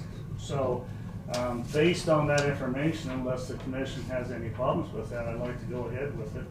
I give them till, was it April 5th, I believe it was, to get that done, which I think should be plenty of time. So, but yeah, I was just shocked at that kind of, obviously that gives us $200,000 worth of rock that we'll use for quite a few years. It'll make a world of difference in the future expenses. So What's the total gonna be then? that $198,900. No, I'm saying how much have we spent already for the lease on the ground? It was, 36,000? remember what it was, but I have talked with them and they are definitely interested in kind material instead of the cash payment. So we're still gonna have plenty of material to even take care of that, not a problem, so. And this is just as a one pile that we have right now? No, this is 3 piles. This is the pile at the Verdict Law Springs corner that KDOT gave us. And we had, as part of them giving that to us, we're giving them 3,200 tons of what they call D6 ditch lining aggregate, 6 to 8 inch. We're gonna leave that there for them. We get everything else. The pile at 300, just west of KDOT mixing strip, as well as all the pile we have down here at the South Shop. So 3 different locations. Is everybody on board? Everybody know what we're talking about? I don't know how big the pile is out at the South Shop now, but it was growing. It's growing. I mean, all of our old concrete pipes go out there, and I mean, there's bricks and stuff like that. I mean, but it's just been sitting there. There's no reason we can't use it. Okay. With stuff. So This they will come out of the rock budget? that's what I was planning on taking out of, yeah. But like I said, with that amount of material, that should go out 10, 15 years. We'll have those. We'll have to move. We'll eventually have to move the piles, but assuming that we can't find another place to put it, maybe KDOT will allow us to put it on their mixing strip right there, whatever the case may be. But like I said, this will be a win situation for quite a years in the future. It's right up against the mixing strip there on the highway, right? Yep. What would be the chance, would it be better if you think that right now, that if they set their piles up over there to crush over there, and if we got a lease from the state or something? Well, as a matter of fact, we are stockpiling 2,000 tons of Waverly rock there now. I have received permission to do that. KDOT hardly ever uses their mixing strips anymore. So there's a possibility that I'm sure we could put, whatever. I'll just have to talk to them, see if they're okay with that. But yeah, we could move it right there. Now the final stretch, about 2.5, 3 miles, I don't know whether they're gonna let that this year or not, or this fall, this spring. That's still up to them. My plan was to try to get that also and then crush it this winter time, this coming winter. So we'll have to see how it goes. I believe we have the lease through June or July of next year. So we will just have to see, maybe we extend it or we go to plan B, whatever that case may be. So it'd be nice to get that all. You said 2,000 tons? We have 2,000 tons of Waverly rock that we're stockpiling there. And you've got plans for 2,000 in other parts of the county? We're looking for 2,000 tons at Durham, and then we talked about trying to find a place to put some tonnage over in the west and south part of the county. We're still working on. So, Okay. but anyway, so if unless anybody has any problems, I'd like to go ahead with that. So. Did I hear any commission members speak? Is that gonna be used is that base or overlay or that crushed? Well, what my plan was put some 6-inch ditch lining, obviously, because that gets to be pretty pricey when you buy the quarry. I'm doing a crushing to what they call 3-inch minus, which will give us basically a 3-inch clean down to 1.5 inches, and then 1.5 inches minus. So whatever they use for screens, they'll basically process all at the same time. So the 1.5 inch stuff, I mean, we had talked about it. You had mentioned that there's a possibility we could use it in some places. If we had a bad stretch of road, we could put on there. It's not gonna be much different than the road rock that we put on in places, especially the SS5. It's 1.5 inch diameter also, or it's 1.5 inch smaller. So, you know, you could use that. It's gonna be a little bit sharper or whatever else, but it will definitely pack in and make a good roadway. So I guess we'll kind of look at that. We're getting most of it crushed in the bigger size, in the 3 inch minus, because we can use that building up these roads and then use, and the other thing is I obviously want to try to use more sand when we get these roads rebuilt too, because that's very helpful. So. Where you have it now? What else you got left? On my agenda, Yeah. a couple. Is the commission going to take action on Take this, action on these on bids? this. Sorry, I don't mean to On interrupt. the On the Crushed concrete. concrete. Crushing. Do I hear a motion to go ahead with the asphalt paving? Where are they out of? Towanda. Wanda? Yep. We'll make a motion to approve the bid of crushed 39,000 tons of crushed concrete with asphalt paving and maintenance, amount of $198,900. Do I hear a second? I'll second it. Dave Crowe put second. Kent Becker made the motion. All those in favor say aye. Aye. Aye. 5-0. All right, today they're starting the NRCS project north of Florence, the stream bank stabilization. Former NRCS employee Doug Sweelock is actually going to be the inspector on it. They were planning on using somebody else and they hired him back as a contract employee, but they're getting started there. Just FYI. You asked last week about an asphalt overlay on Nighthawk compared to a double chip seal. Depending on what we went with, 1.5 inch overlay would be probably a little over $1 million extra. That would, it's like $2 million, but taking the approximately $1 million off of the double chip seal. If we went with 2 inches, it would probably be in the neighborhood of $1.7 million extra. So based on that, that's just for information. And I got one more thing. I guess what I would, before we really go much farther in this Nighthawk, if we go at 10:30, I'd like to have a 5-minute executive session to discuss personnel, if I could. Okay. I make that motion to take 5 minutes for personnel discussion. Is that for performance? Personnel. For performance, correct? I'd make that motion. Do I hear a second? Could you please Pursuant- utilize the correct Pursuant to one? KSA. Oh. Yeah, I'm sorry. Forget that. I'll do that. Remember before she was making it so easy on you? And then, Sorry. I move that we recess an executive session in order to discuss personnel for personnel performance for 5 minutes with the board and Bryce. Pursuant to KSA 75-431-9B, number 1, for personnel matters, non-elected personnel. We will take 10:32 till 10:37. That's my motion. Second. Kent first. Kent said first, second. All those in favor say aye. Aye. Aye. 5-0. Okay, we'll be back at 10:37. Don't worry, Mr. Chairman, that's just a rookie mistake. Yeah, I guess by the end of the year comes, we'll know. I had to get one in there. we're all in this together, Tina. We're all in this together.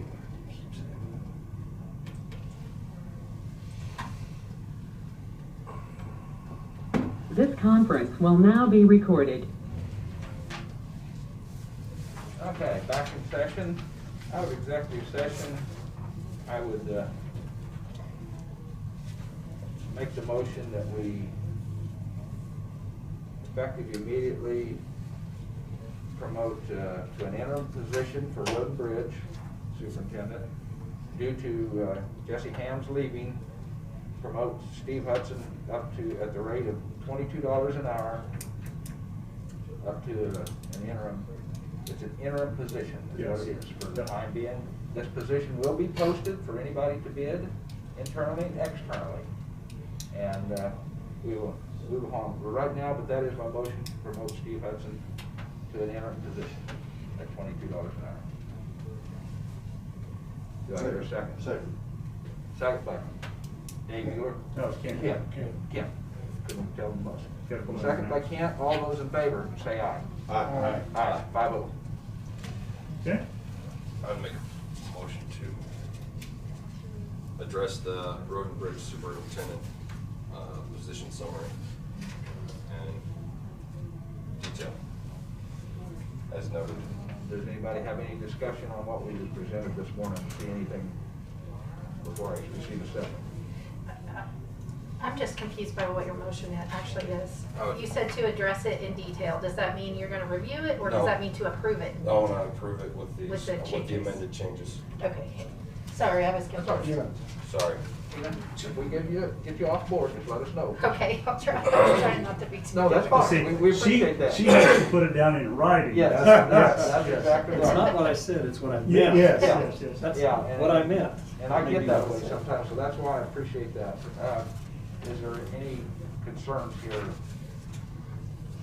I just feel it needs to be in place prior to the interim position and any other new applicant that may come along. Yes, yes, good point. If I hear none, I'm gonna ask for a second on Jonah's motion. Second. Second by Dave Mueller. Have a motion by Jonah to accept the road description that we've been changed a few things here in it. Second by Dave Mueller. All those in favor, say aye. Aye. 5-0. Okay. I guess while we're here, the bid approval was supposed to 10:30, close enough. The bid by Coughlin was the low bid. I guess there's been some questions about whether they are a local contractor, if you say. I've worked with the people involved in the operation before, and I don't know where they got this to Tina. They actually submitted a list of references for Camp 4. If you guys want to look at it, basically at counties they've worked for in and around counties. I think there's what, 7 of them? 7. Yeah, and so if you wanted to, to satisfy your questions, if you wanted to contact any of them, you're welcome to do that. The other thing that we're requesting, which they couldn't do until today because yesterday was a holiday, was their certificate of insurance. But the biggest thing that obviously bring up with the project is that I guess I would, well, and I don't know if you want to follow up with that before you approve it. Again, it's up to you. But to whether you want to change to the asphalt overlay as compared to the double chip seal, that extra money. I guess my recommendation is I would like to, barring any problems that you may come up with or whatever else, that we approve the contract as is, and then go back and basically go back to them and do a change order, if we will, to go back with the, John, if we go back to the asphalt, simply because we will get the process started. They need to contact, they need to schedule, they need to get the materials ordered, whatever else.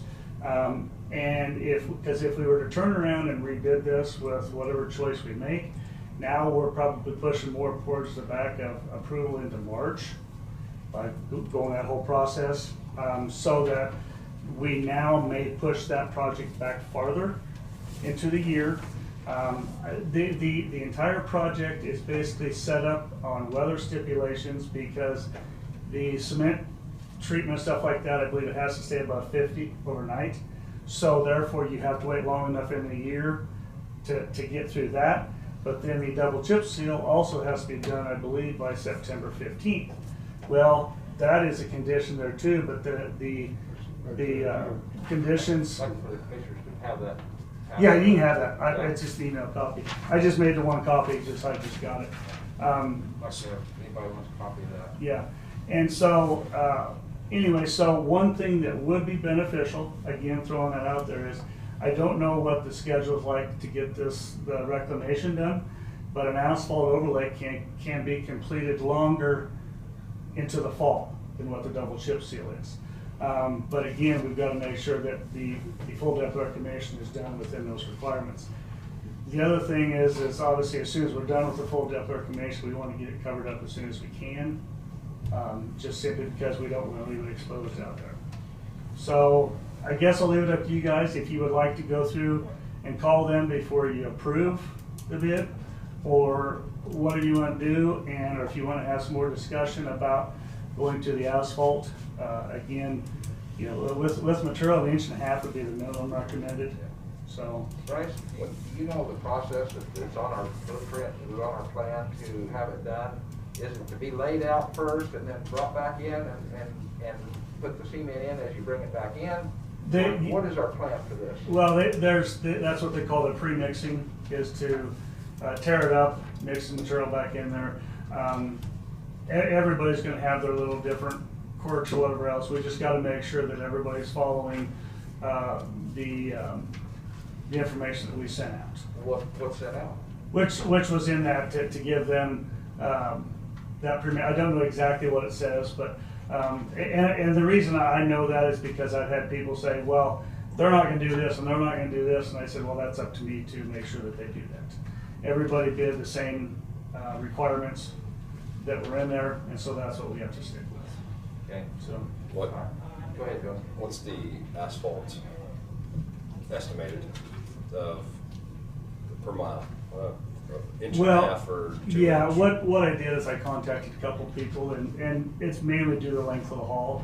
We're looking at about $90 a ton. Was 22,000 tons for an 1.5 inch, almost 30,000 tons for the 2 inch. So obviously taking that times the 90, so that's where you go from in the neighborhood of $2 million for the lesser depth and close to 2.8, I think it is, for the other one. So you could subtract off the $1 million that was for the double chip seal. I thought, you know, it is what it is, but with the double chip seal, they had to mobilize in several times. You know, So you're saying for an increase of about 1.8, you actually have a 3 inch overlay? 2 inch, Yeah. 2 inch. just a 2 inch. So, because you're minusing $1 million off for. Yes. Yeah. So, I mean, it's a big step. We've got the money in the. I'm looking at the bid numbers and the differences, and, you know, had they all come in at the high mark, the highest bid there, Right. the 1.8. Yeah. Well, and then I'm just saying. the unfortunate thing about too is any of these overruns, the county's gonna have to pay 100% for, because the cost share was only approved for what we smoothed. So unfortunately, if we'd have looked at that fact now, throwing that in there when they submitted that cost, they may have looked at that and said, no, we don't have that much money. Done it. Mhm. So, you know, I guess we're looking at the fact is we get almost $2 million the way it is to, Yeah. you know, so. Bryce, I see here on the type of projects, the first 3 is cold central, cold in place, cold in place. The last 4 is cement treated, cement treated, cement treated, cement treated. Yes. What is cold in place? Essentially, the process is all the same. And the fact is that cold in place is typically, in the past, that has been an asphalt thing. And this process has been around for a long time, you know, 20, 25 years. They have put lime, they have put emulsion, they have put cement, everything in there to basically, the cold process just means it's not heated up. It's just a standard process of ambient air temperatures. The cement treated base is more for what we're doing here, where they go deeper and actually mix it up into the base. Like I said, similar process, is just the cold in place that's been referred to, which even KDOT doesn't do a lot anymore, is that's more of the surface. The only way you can do that is if you have a base to sit on, because if you take a 150,000 pound milling machine and mill off 4 inches of asphalt, you've got to have something to support the machine down below. The cement treated base is basically, you start with a base, you don't have anything up on top, like we would have here, where you're basically just going in and making a new base. So again, very similar process, similar equipment, stuff to that effect. So. Okay. Two questions. First one, if I was to go down and call this whole list here and I had one of them pop up to wouldn't hire them back, what would you do? I would ask them why, for what reasons. I guess I would like to say is they submitted that to us, that if they submitted somebody that wouldn't give them a good reference, that probably raises as much question as anything. I'm assuming that they would have a good working relationship with them. But this process, I know from experience, this process is determined by weather and or the conditions you're working with. So was it an issue of the contractor or was it an issue of the roadway, and why? I mean, I would like to figure that one out first. On our job, do you have 12 inches to be torn out and ripped apart and laid out and put back in, or do you have, what kind of base, how are we gonna build a base for these? Basically, we're going in and we're taking what we have there, we're mixing 12 inches thick, we're putting 4% cement with it, and what we get is what we get. The road varies. Several places out there have 1 or 2 of good asphalt. Other places we're down to rock patches. Other places are in between. So typically we have about 1 inch to 1.5 inches of blade patch, chip seal, whatever else. Down below that is a larger rock, 1 or 2 inches of rock. Some of it has oil in it, some of it doesn't. So unfortunately, that's what you get when you deal with a project like this, is you're mixing up all that, with putting the cement with it.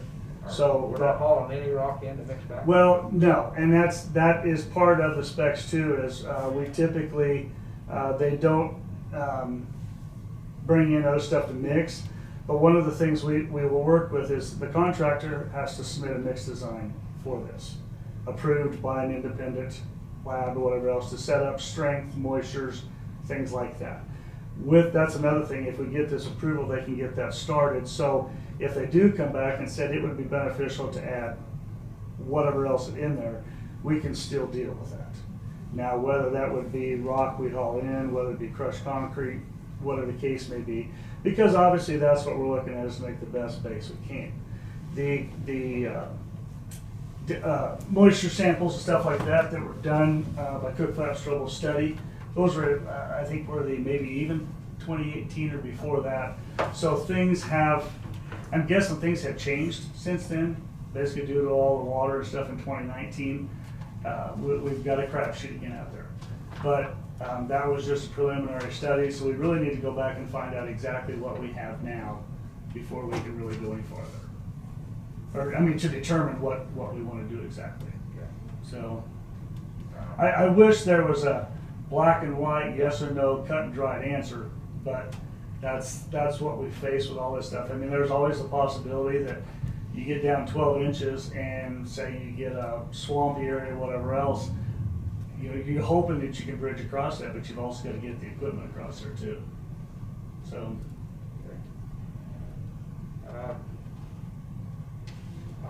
I'm going back to what I've seen the Marion County Road and Bridge boys do. When we build a base, it was built on the Tampa Road up there. That's now got 6 inches of asphalt on it.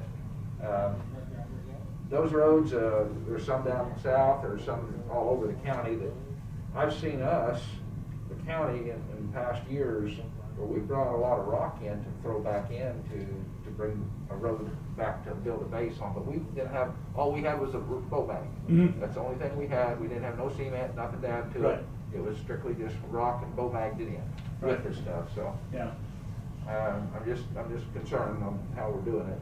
Yeah.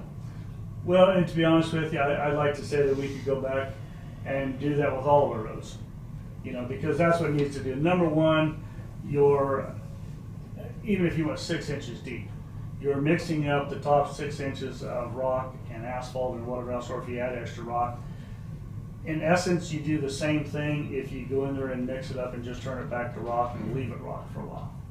You're getting more of a homogeneous mix. You get the material mixed up, dried out, put the crown back on there to get the moisture out of it. Let it set for a couple of years, and then if you want to do something, you can. The whole point of the fact is what you're doing is trying to get that base mixed up because of the water and whatever else is down there. Because right now, you're trying to drive all these heavy trucks, so the fact is that there's mud, high clay soils, water down below, that, you know, that's why our roads are running so bad. So, but again, I mean, if you wanted to wait to do have any other questions, I could contact Coffin as the apparent low bidder and see if they could give us rough ideas of what an asphalt overlay extra would cost. They can do that. Or like I said, if the commissioner wants to go back and totally rebid it, we could do that too. I'll leave it in your hands, whatever you want to do. I would tell you that I've made a phone call to one of these 7. And so I have a reference from one of these 7 that's on this list. And I'd like to call some more, Okay. get some opinions. Sure. Commission, I'm going to ask you this question. How do you guys feel? I mean, that's my opinion of what I've heard. So I am throwing it out to you to how do we want to move forward with that once they give us this list here to go and talk to. Anybody have any feelings or whether we move ahead? I'm just telling you what I've learned. If I could just make a couple comments. First of all, time is of essence. I think we need to do it. We need to move on it and give our contractors time to do it. But more important really than that is that it be done right. I want to make sure it's done right. I think the proposal in place is right with the concrete injection. What I've seen, phenomenal results. The plan is good. But I want to make sure when we do it, we protect that base that's in place. So we've got the issue of the surface to discuss. But I guess what I'm hearing more critical right now is deciding which contractor to go with, and then we decide on that surface if we're gonna make a change.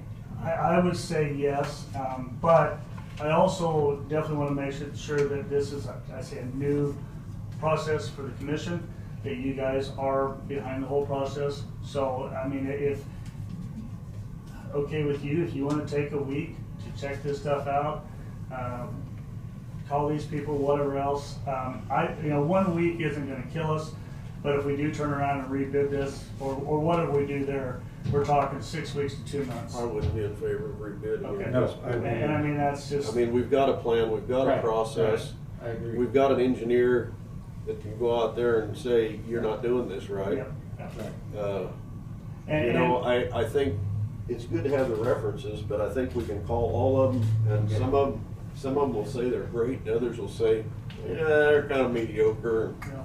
I guess I look at the fact is, it's no different than a job reference. If I'm going in to apply for a job, I'm gonna find the best people that I can put on there to say, hey. But, again, like I said, if you guys wanted to wait a week, to study that, if you feel more comfortable with it, I have no problem with that. Well, I mean, when we first opened those bids, my first thought was, what's a company from Utah doing out here? But now you're telling me they have been working in Kansas. It's not like this is their first rodeo here. Yeah. And there's actually more contractors now doing it than what there was before. One of them that didn't apply, I was kind of shocked because they do the process all over too, but evidently they were too busy or was, for whatever reasons, didn't bid it. But we got a very good basis. I mean, 5 people applying for wanting a job. I think that was very good response compared to what we had before. So, what do you plan personally to put out there to see that we're getting? If we're supposed to grind up 10 or 12 inches, I don't know what's on the plan. 12? Yes. Okay. What's your plan to oversee that? I will be out there myself. And the reason I want that is, number one, I want to make sure that we are following the specifications the way it was designed. Second of all, I want to be out there so that if something does come up, we don't have a delay in our whatever it takes. Because the last thing I want is something to come up and we sit out there for a week, nothing going on. That's typical when you have to get other people's approvals, whatever else. And I want to be out there because I told most of the contractors, I said, again, this is a crapshoot when we go out there and start doing this process. This is what we want to do, but maybe we get out there and say, wait a minute, maybe we could change X, Y, Z, whatever else it is. But again, I want to be there to be able to look at that and maybe make those decisions. But that's all I can do. And you know, the other thing is, I want to make sure that we get it done and get it done as quickly as we can, you know, especially that base stuff, whether we go with the double chip seal, the overlay, we definitely have to get that base done first and done right, so. In one of my phone calls, I heard a report that the double chip seal price seems to be, they would accept it because they've had it on their roads, and they would accept that because, and I was the one that's a little cautious of it, but I was glad to hear that other persons in the road foreman's job and your job Sure. would accept that on a job like this. So Well, and again, it's the minimum recommended solution for doing this process. It's not a wherewithal, even if you go back with the overlay, but you they still made a got very good point of it, that they would come back the year after, the next year, they'd skip a year and then come back the second year and double chip seal or chip seal again. Right. And it's like anything else. The first year or two, an asphalt roadway is the same way. If you drive down 330 west of K15, you'll see cracks over there and everything else. Those just happen, and as the pavement wears, they get exponentially bigger, longer, deeper, whatever else. It's just the name of the game. You're gonna, even if you put an overlay on it, you're still gonna get cracks going through there. It comes down with the maintenance of going back and trying to seal the cracks or doing a chip seal, whatever the case may be. Not only the Nighthawk and 60th, but I also know 330th on the east of Tampa is going to have a lot of trucks due to there's a feedlot right there now, a new feedlot, let alone what traffic was there before, but I know Sure. that new feedlot is going to create a lot of, and then, well, they got an old feedlot just right beside that too. Right. So. Well, and here's the other deal is that there's no reason that we can't alter it slightly, say we're gonna put an overlay on that one as compared to double chip seal. This road over here will not get as heavy axle traffic as what that will, plain and simple. But it'll get 5 times more traffic. Well, but the 5 times more traffic isn't an issue for me as much as the weight per axle, the ESAPs, what they design pavements for. But plain and simple, you can see what's happened to that road in the last couple of years compared to, I mean, and Nighthawk's been bad too, but obviously 2019 just messed everything up in the camp with moisture. So, like I said, there's no reason that we couldn't say for this 5 miles here, we could go back and put an overlay on. We've presented a lot of options here. How does the board feel if they'd like to move forward with this?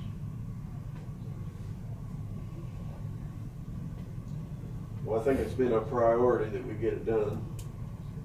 So I would not be in favor of rebidding it at this point. I think the process has to get going. And if we have to make a change order or something, I guess, you know, that would be up to us at that point. As long as we have proper oversight out there with the plan, Yeah. that's critical. Yeah. A change order down the road is much easier to do, I mean, as compared to starting over. Correct. You know, so. Correct. Any other opinions I here? mean, what does Bryce recommend?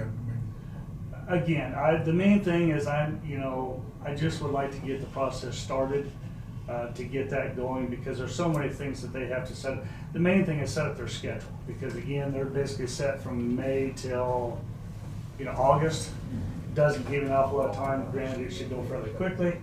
But again, that's, it has to be a board decision, because obviously you guys are ultimately responsible for it. Do you see pros and cons between the 2 low bidders? Honestly, not really. I mean, they're all in the business. It depends on who wants to work the most at the time, or whatever the case may be. Some people may be full up and add extra money in there. It's like, well, if we do get it, we may have to take some penalties or whatever else, but we'll still get the job done. So again, I've worked with, other than one of them, I've never worked with them, but I've heard good things about them too.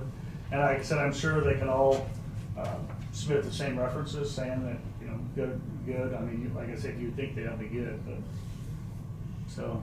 You might say, if you do make a motion, you might say, where it's to be funded through. I mean, There's $4.8 million right now in the capital improvement fund, 4.801775. For some reason, I thought one of those was local. Well, Andale's out of Andale, Bob. Marion County local is one there. Burn Camp's got a quarry in Marion County. Right, but they're out of Wichita.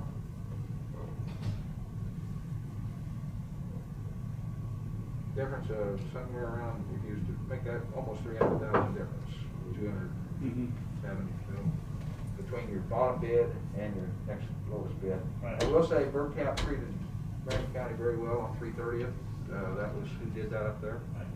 And they come back when they said they would do and take care of the problem. They did do that. I have no qualms about I know them better than I know Coughlin, but there again, you know the person that apparently is in charge there, Bryce, from what you told me. They're working out of Salina, you said, or someplace? That's where his I say state office is, or whatever else. They're like anybody else. They travel all around the Midwest. And most of the, well, I say quite a few of these guys do if they're in business. There's a lot of states do more of this than others, but so.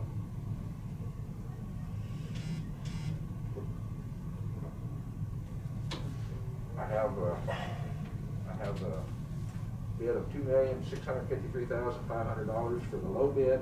The next low bid is $2,926,155 for the second low bid, or next to lowest bid. So I personally know Burn Camp Construction. I don't know these people, but I think what I've heard from two commissioners over here is that proper oversight management would be definitely needed. I don't think either one of the Coughlin or Burn Camp they're both going to do the same. They're going to do the same type work with oversight. I would not like to see 2 to 3 inches graded off of the top that they put on to get to the road width that you've asked for. I would prefer that if you ask for 24 foot, or is that 23? 23? Yeah, because that's about all we have to work with right now. Okay, so when you start up with that 23, I'd like to see it at 23 or Okay. wider than so that you can. Sure. Yep. So you don't have to cut none of the top off. That seems to be an easy thing to do, is grade some of the top off and fill to the sides. Yeah, I don't think we need that.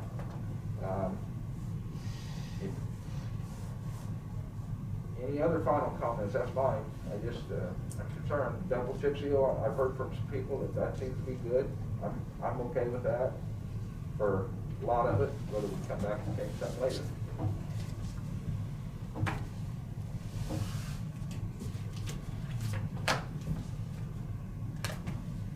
We still, without, go with the change order on an RFP process rather than a committed, yes, we're gonna do this. I mean, is that doable? I'm saying award the bid, but you go out for a change order for asphalt overlay. Don't want to be committed to that. Well, no, you're never committed to a change order until you actually sign off on it. What I guess my recommendation, if you want to go that route, is approve the contract as is. I can go back to them, say, hey, we're going to do this. However, let's give us some bids for changing this. Right. Whatever that comes back with, maybe it'll come back with considerably less than what we're looking at, maybe more. Again, you never make that determination until you actually sign the change order with both of them. But this is something we need to hardline evaluate before the double chip seal is down. Oh, definitely, yeah. Well, and you're gonna have to do that anyway, because we're gonna take care of all the paperwork ahead of time, because they're not gonna do that until that's been signed, or been signed off on. And, they have to turn around and try to find somebody to do that. They'll have to sub it out to one of the asphalt contractors. The good thing about it is they will still be the prime contractor, so we still have a contract with one person. Okay, but Bryce, if you was to award that and with that in there, how would you ask them what they allowed per mile for double chip seal so that we had a price to compare? Well, you basically take that $1 million divided by the square yard price, and that's what it's going to tell you per square yard of what it would be. Now, that's, the problem with that too is, the difference in materials. I mean, we wanted the lightweight material, which is considerably more expensive, but we like that material to wear and everything else. So that's where a lot of the extra cost came from. But based on the previous, the work in the county, they'd like to stick with that. So.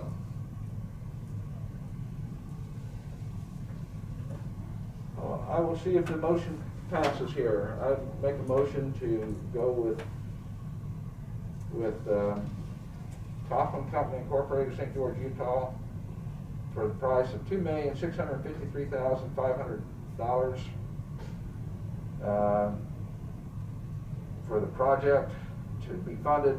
The rest of the money to be funded out of the Capital improvement. Capital Improvement Fund. Just asking if that motion would pass. Or second. I'll second you.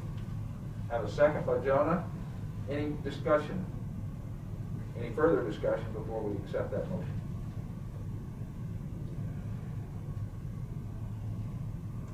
Hear none? Ask for a vote. All those in favor. I'm going to ask you each one individually for ayes. Kent. Aye. Dave. Aye. Dave. Aye. Jonah. Aye. Randy. Aye. 5-0. All right. And we were dependent on our management. That stops there. Yes. Okay, anything else for you guys? I know I've been in here a long time, we're way behind schedule, but. It was a big issue, wasn't make the right decision. Okay.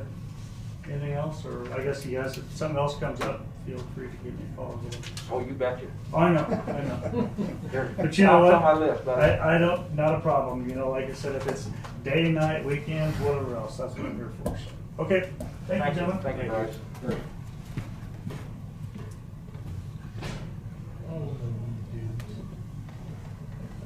Tina, when we run behind, do you let other department heads know? Not typically, because I'm sitting in here. Yeah. They can, that's the reason why I've always liked them to log on. That way they can, They They can sit there and not. either with their phone or something, they can know when their time is coming. Multitask. Well, I just hate to have department I mean, heads. sometimes I do Sure. ask them to. I think, Dave, I don't like it either, but this morning's been a morning with two big items right now. Right, I agree. And so, I'm not. so I will, Happens I often. will take the heat for this Well, one. that was a big decision, wanted to make sure all the questions. Josh Hausman, I don't know whether we run him off What yet, about, but, Sharon. Sharon's. Sharon. oh, Sharon. Well. Oh, yeah, way back up here, playing zone, yep. I dropped her off. Yeah. Good morning. Morning, Sharon. Max. I dropped you off. Because you want to talk, don't you? Yeah, you won't be able to hear me with it on. Okay. Everyone have a nice long weekend? Oh, yes, fantastic. Good. Okay, I just have a couple of items. I have a new regulations binder for you, Mr. Mueller. Great, thank you. You're welcome. These, if you could pass these around.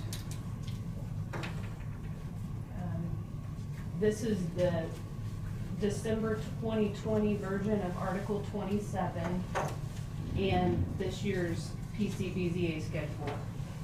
So if you could replace the regulations in your regulation binder with that new updated version, that would be great. Sorry, pass that down, yeah. Yeah, Yours is up mine's there. already up Yes, there. yours is Yours up there. is up Yeah. Okay, got it. This is your special. Mine's already. Very good. See, the favorite is, you already took care of him. Try to stay that way. We'll give the new guy special treatment, so maybe he'll stick around. Not very Because much. we are special. Not very much, just keep him just like the rest of us now. There you go. Okay. What else you got? Okay, so the next item I would like to discuss are the board members on the planning commission. There were a couple of seats that are at the end of their term, and then still one position that's open. So I wanted to discuss that with you. I've talked to William Crump, he's willing to continue. Okay, So, what's your process? so, You just appointing, then is his term up? no, For the he's second term? eligible for 2 more terms, so he's got 6 more years. Yes. If- And I would ask to reappoint William And I think it's taken by a vote, by the board, I think, or is it not? Yeah. Do you remember on that? Their appointments? There's, the one at large was for sure. Yeah, but that's one. And I think it was a nomination and approval by the board. On I that. honestly remember it that way. Yeah, Dave would nominate him. Then I would nominate William Crump. Okay. I have a nomination for Dave Bueller to extend, give another term to William Cropa. I'll second it. Dave Cropa seconds. All those in favor say aye. Aye. Aye. 5-0. So that one's done. Okay, I have Dwight Fleming at the end of his Okay. term, but he's still eligible for another. And I'd like to keep him appointed to that term. I'd like to nominate. Yes. Have a nomination by Jonah, Second. and second by Kent Becker. All those in favor say aye. Aye. Aye. I also have another, which is Jim Schmidt, and he is I believe termed out, but I can put him on for another year to get my rotation right. yes, so in January of 2020, your board voted to extend that district's appointment, one of those appointments, to a 4-year term to even out the new cycle going to 5 commissioners. It just so happened that both of Jonah's would be ending in 2020, so one is extended by 1 year. I would like to extend Jim Schmidt by 1 year. What's your motion? I'll second. Have a motion by Jonah to extend Jim Schmidt. Schmidt's term for 1 year to fill out. Second by Kent. All those in favor of that say aye. Aye. 5-0. Fantastic. And then there's still 1 empty seat. Have you had anybody come by in my district? Anybody breaking down your door? Just They just are wanting not. to be on this? I have had to encourage a few of the current members to continue with us. We have a fantastic board. They're all they are, they really They're all think about. invested at this point. That's right, they think about the county as a whole for the most part and try to make decisions based on that. We do have applications. If any of you come across anyone that you think might be a good candidate. Is it with, that would be an at-large member? No, that, the at-large member is Derek Felton right Okay. now. You'd have to be looking for somebody in Randy's territory. That's good, so it'd be in his district? Yes. in my I was district. just gonna ask you if you want me to post anything on the county clerk's Facebook about if you're in Commission District 3 and are interested in serving. Do you want me to try to publicize or Yeah, not? I think so. I think I'm gonna try that, see, and I'd like to interview him, with my district, 'cause I will. So Pat, I'll have him contact you. Yes, got my Okay. cell phone number. Also run it for my second position, because it's only for a year, so, and I've not had anybody clamoring at me to fill that when it comes time, so. Yeah, that would be good. If Jim wouldn't have signed up, I would have been, For a position I've that been will in come trouble. available in 2022. yeah. Is that correct? Yes. Yes. 2022. Right, starting January of 2022. Now, what's, on the second position of mine, what's the term? When's it coming up? Let's see, 2022. 2022? Yeah, I think all the rest of them are 2022, so do you want me to do that now for yours, or you wanna just wait a little closer to the term? I don't know. I could just put something out, They might just say put yes, serving on and the. in 9 months, they might say no. I wouldn't have to, say which district right now, I could just say if you're interested in serving, please. Okay. Yeah. And there's on that webpage, on the Marion County website, I believe this application is still on there, and it also has a link to the bylaws and some other information. So we can tell them to go to the web link and see what the rules and stuff like. So that is the one that's open. Thank you, Commissioner. You're welcome. In other business, we've been super busy in our department. I'm still trying to catch up. I was out for a couple weeks recently, trying to get back into the swing of things. We currently have 12 or 13 new builds, so new houses coming into the Nice. county, either in progress or have just applied. And we've got several wastewater systems that have recently been permitted, a couple of wells, several accessory structures. Still quite a few violations we're working on resolving. Some we're waiting on some legal counsel for some of those issues, but some of the other ones are just a matter of people getting applications back to us or whatever it is they need to do to come into compliance. Sounds good. It was good to hear new builds, Yes. whether they're Busy. people that already live here or new. And some are completely new to Marion County, and others are just either moving out to the country or. Get out of the, don't say anymore.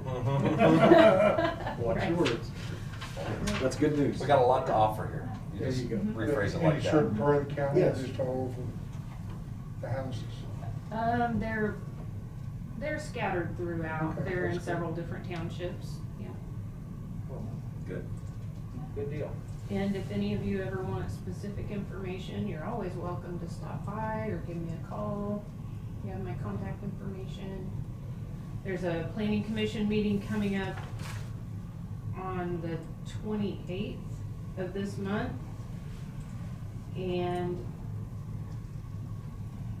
with hopes that everything goes well, now that we have our board appointments, we can go ahead and send out invitations for our annual dinner. And each of you will get an invitation to attend that as well. So, Is that the night the dinner's gonna be? yes. We're working on a short timeline, so I hope that all comes together. And Yeah. with COVID, it was a little hard to plan things and know exactly how that was going to work out. We were waiting to see what the current pandemic situation is before we planned an in-person meeting. Well, you got it. You know, you can move it out to the lake hall. Yes, and that's the plan. We'll be at the lake hall, and we'll try to seat people a little farther away than normal, Right. yet still Right. So be somewhat of a community. That's right. And then the meals will be boxed. They'll be catered, but they will be in individual boxes. We'll do what we can. Did anybody, not to throw you off track, did Don't anybody forget about reach your out? microphone, Joe. Oh, Sorry, you're did really anybody far. reach out to you about streets in Canada? Yes. Okay. Yep. Okay, I just wanted to make sure they got a hold of you. Yes. Okay. And that will probably be an item for the February meeting. Okay. And I don't want to be misleading. The dinner will probably be out at the lake hall, but then we'll have to move back into town for the actual meeting because we'll need the Web remote service. equipment. Yeah. If that will work, Tina. Yeah, I'll put it on the calendar, I was wondering. Okey-dokey, thank you, Sharon. Okay, thank you. Have a great Thank day. you. You too. Thanks. Yeah.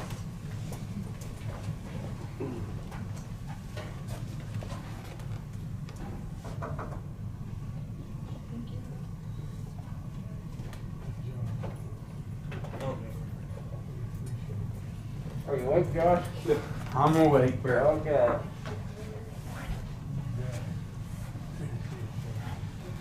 What you got for us today, Josh? Well, I've got one application for a truck driver. He wants, If it's personnel, we, Yeah. Yeah, I Going think that you executive. probably should go into executive session to Okay. discuss hiring, and Yeah. then anything that needs to be discussed publicly would be done Okay. after. Yeah, that's fine. What do you think, 5 minutes or 10? Probably 5 minutes would work, okay? I move that we recess into executive session in order to discuss personnel hiring for 5 minutes with the board and Josh pursuant to KSA 75-431-9B for the personnel matters of non-elected personnel. Second. Second by Jonah, and the time will be 11:26 till 11:31. Still second. Have a second by Jonah. All those in favor say aye. Aye. Aye. 5-0. Okay, back at 11:31.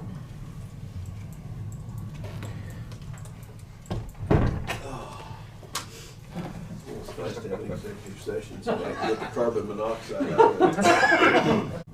There it is. Are we on the air? Yes. Okay. Not quite. Well, you actually are, but just not the second one. This conference will now be recorded. There we go. I make a motion to go back in for 5 more minutes, same way. Move in to executive session in order to discuss personnel, for personnel performance. It's for hiring, right? For hiring. Okay. Thanks, yes. Pursuant to, well, from time 11:38 till 11:42 with the board and Josh pursuant to KSA 75-431-9B. Second motion. Second? Second. Jonah, second. All those in favor say aye. Aye. Aye. Okay, back at 11:43.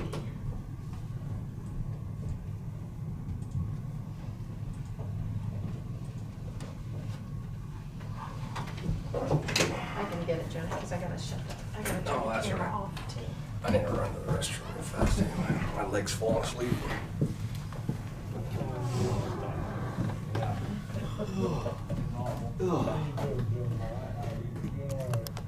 Oops. There it is. Got it. Good job. I forced it. You're hired. I was waiting for her. Trigger it. All right.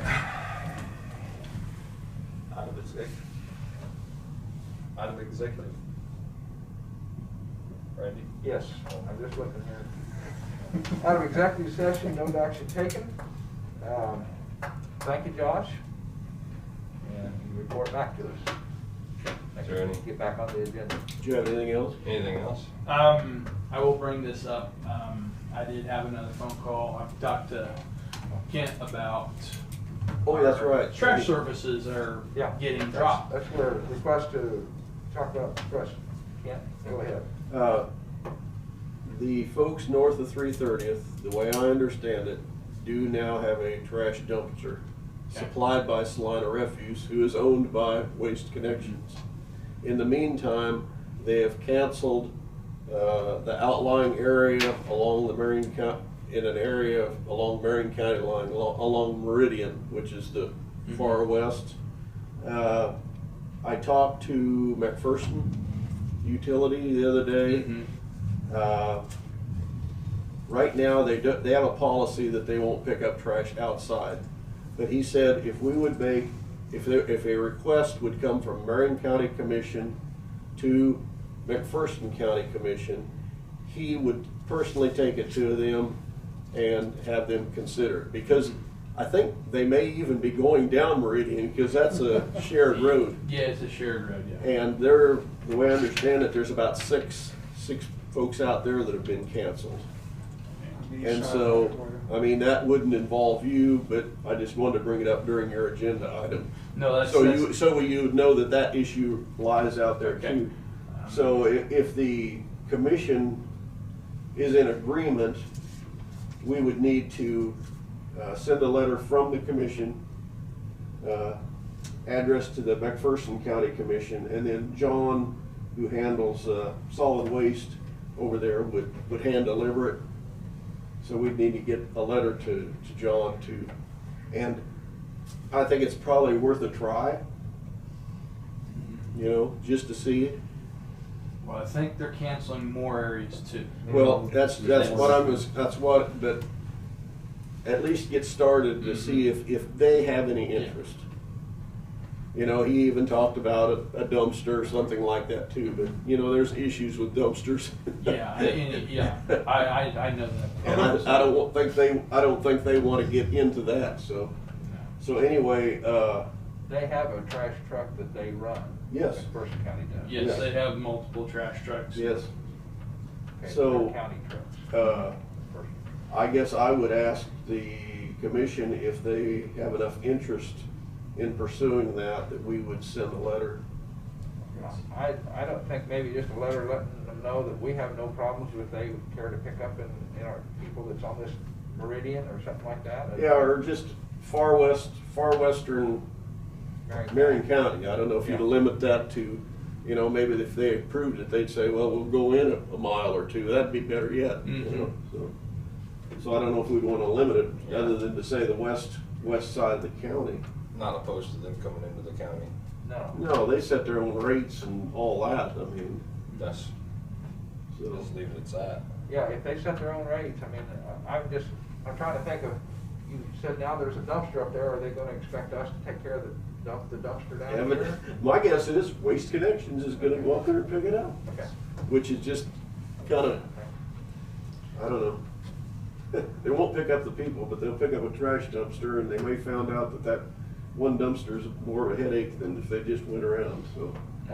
Commission, does anybody have any problem with opening it up to where another county can come in and pick up as long as they? I mean, we're in the same, the board you're on, that includes McPherson County. Solid Waste Board. So, you know, I'd just maybe say unserved areas. Unserved areas, okay.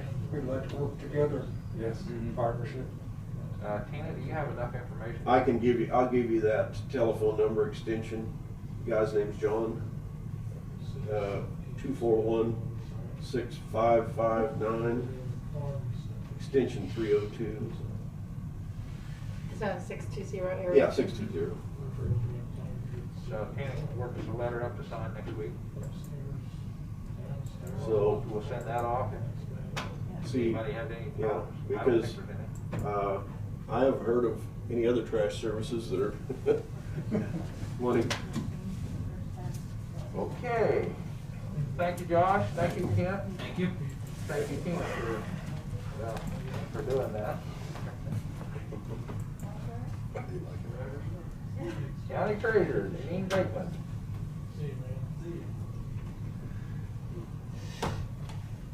Good morning. Morning. I don't have all my reports done, but I did take time to do the report of county funds with and without Sparks, just because we were kind of interested in that.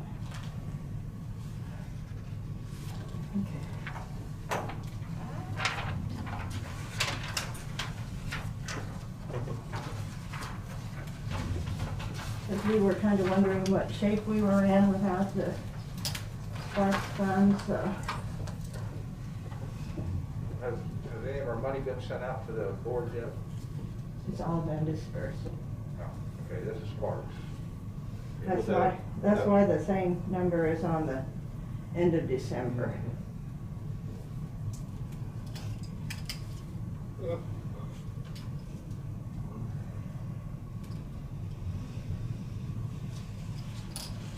Okay, now, as of today, have you sent any of the New Year's funds out to anybody yet? We're working on that right now.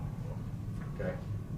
The distribution is 13,179,3385, and that's ad valorem tax, RV, motor vehicle, and commercial. Most of that is ad valorem, of course. And that's the total. Not all of that will go out because we keep the county funds and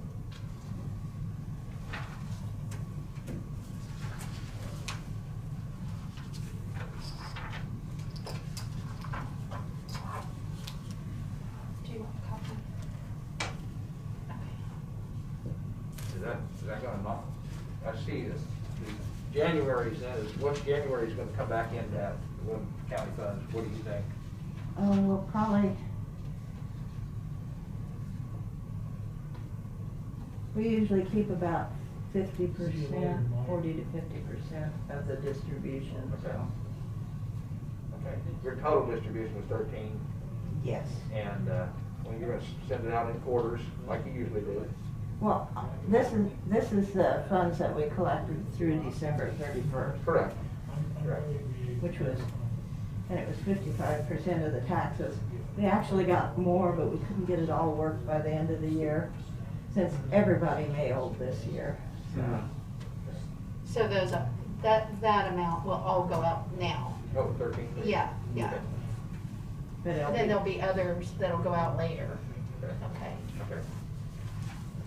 But a part of that is actually the county's distribution Okay. of the taxes, so. But I just subtracted 13 off 28, that put me down to 15, and Right. that's usual.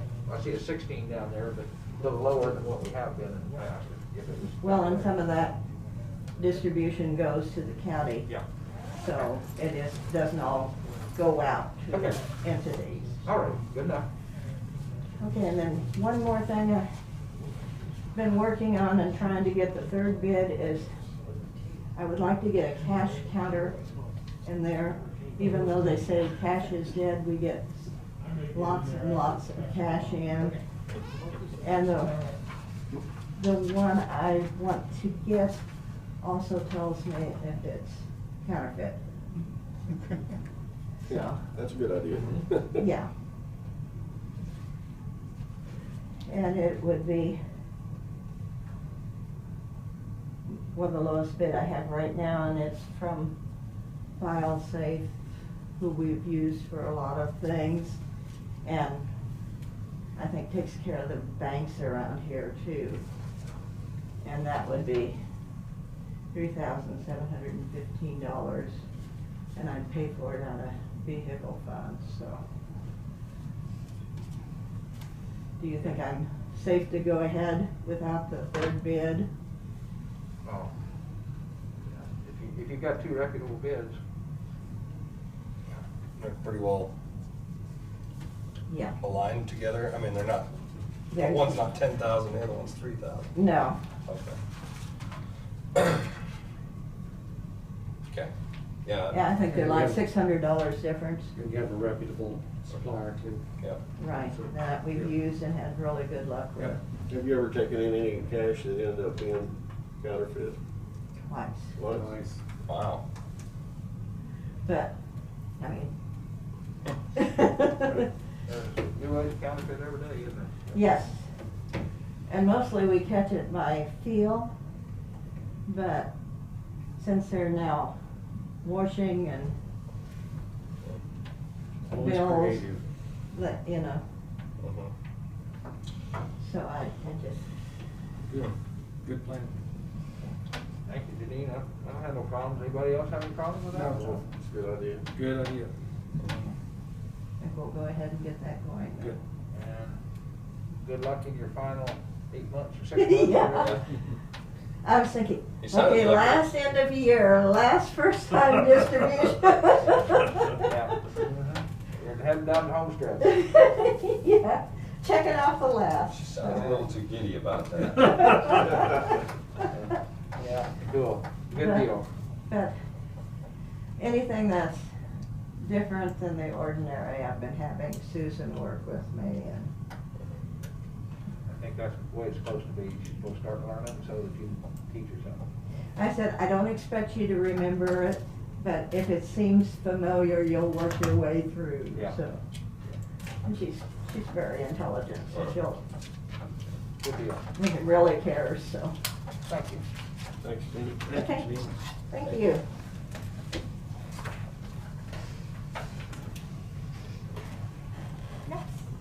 Janine always catches up on us a little time. I always like to see her on the, because I knew that it was gonna bring us back a little bit. Oh, Randy? Good morning. Yes, we still morning. 5 more minutes. Still morning. 5 more minutes. I wanted to just bring this along and leave you a little something so you had something to review. Tina, I think I brought one for you too. Should pass.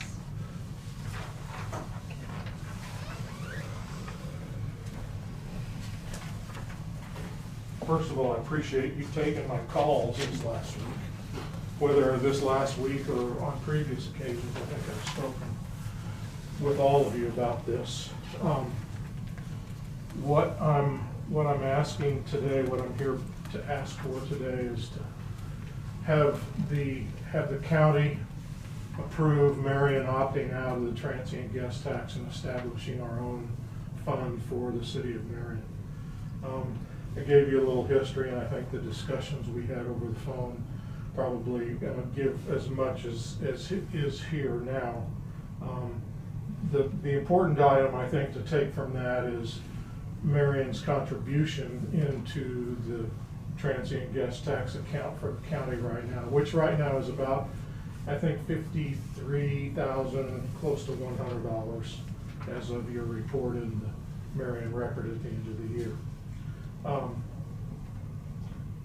To do what we're asking requires the county to, and I decided to approach it this way rather than, you know, if it wasn't of interest to you all, then I'm not going any farther, because then we still have to have action with the city. But the county has to go back to the original resolution that established it and then add some language that allows Marion to opt out of it. There is precedent for this. I know Wilson County and Fredonia did it several years ago, and I know that Labette County and Parsons did it too. So my ask of you today is in support of the things that Marion wants to do from a marketing and promotion standpoint. We've got a loosely knit organization that wants to have more even monthly events, string out more activities in every month of the year, but we lack the funds to do that. So what I'm asking today is for the county commission to approve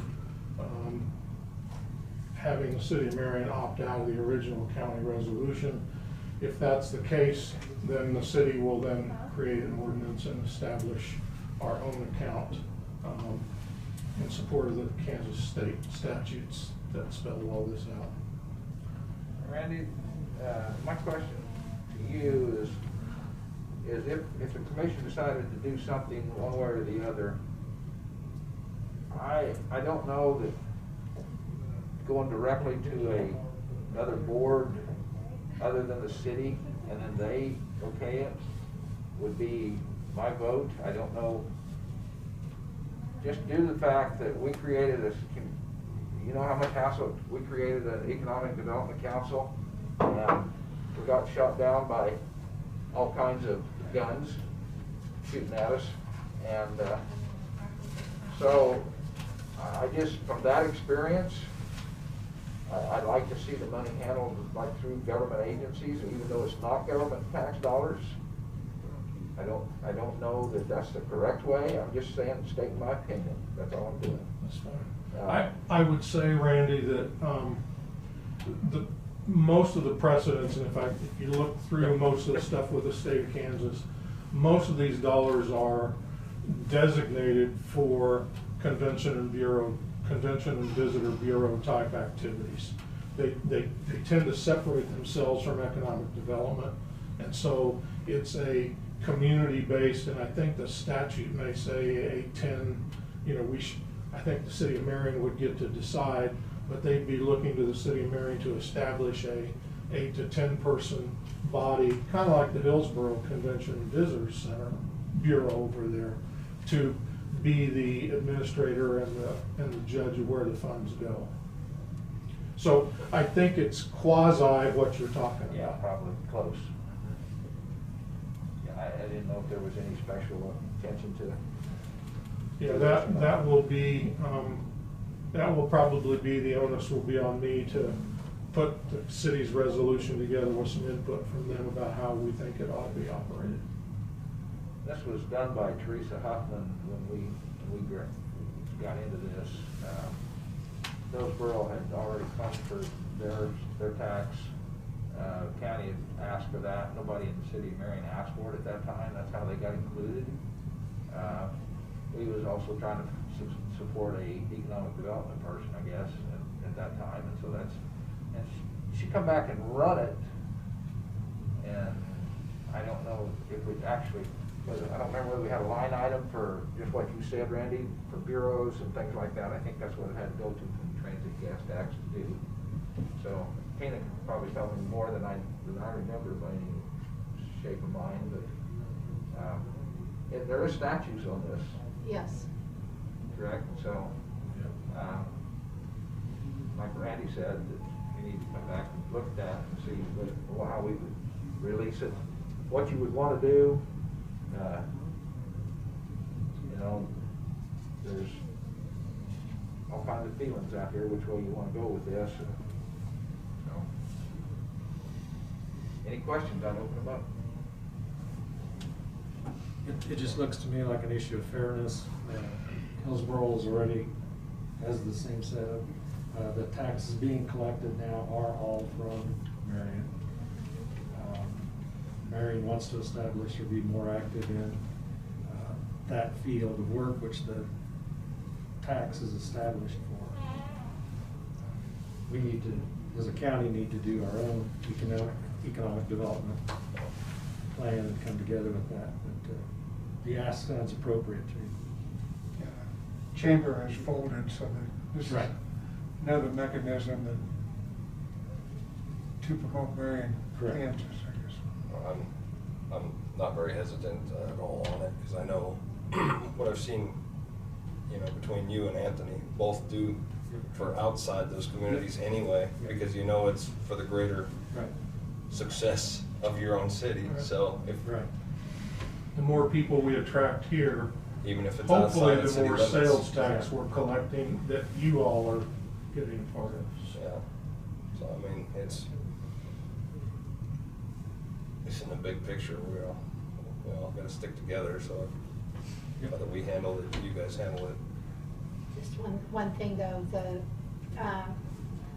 on the transient guest tax, if the county has one and the city of Marion has one, it kind of precludes the city of Marion from utilizing any of those funds to do anything in the county overall. So just want to make sure that you're aware of that. And not that that's necessarily a big issue, but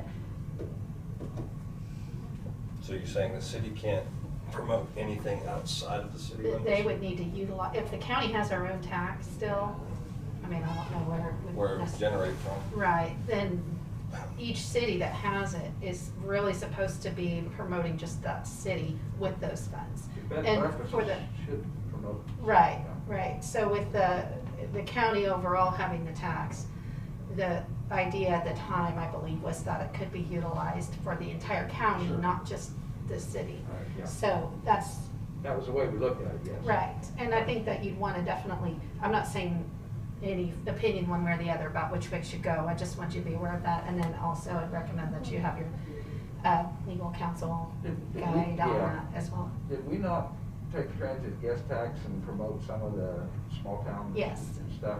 Yeah, we have, We yeah. did do that. We did, too, in the Kansas magazine, which Yeah, Randy has. I'm gonna leave you proof of that in a little bit. Yeah, but it promoted all of our small towns too, we took it out, and so.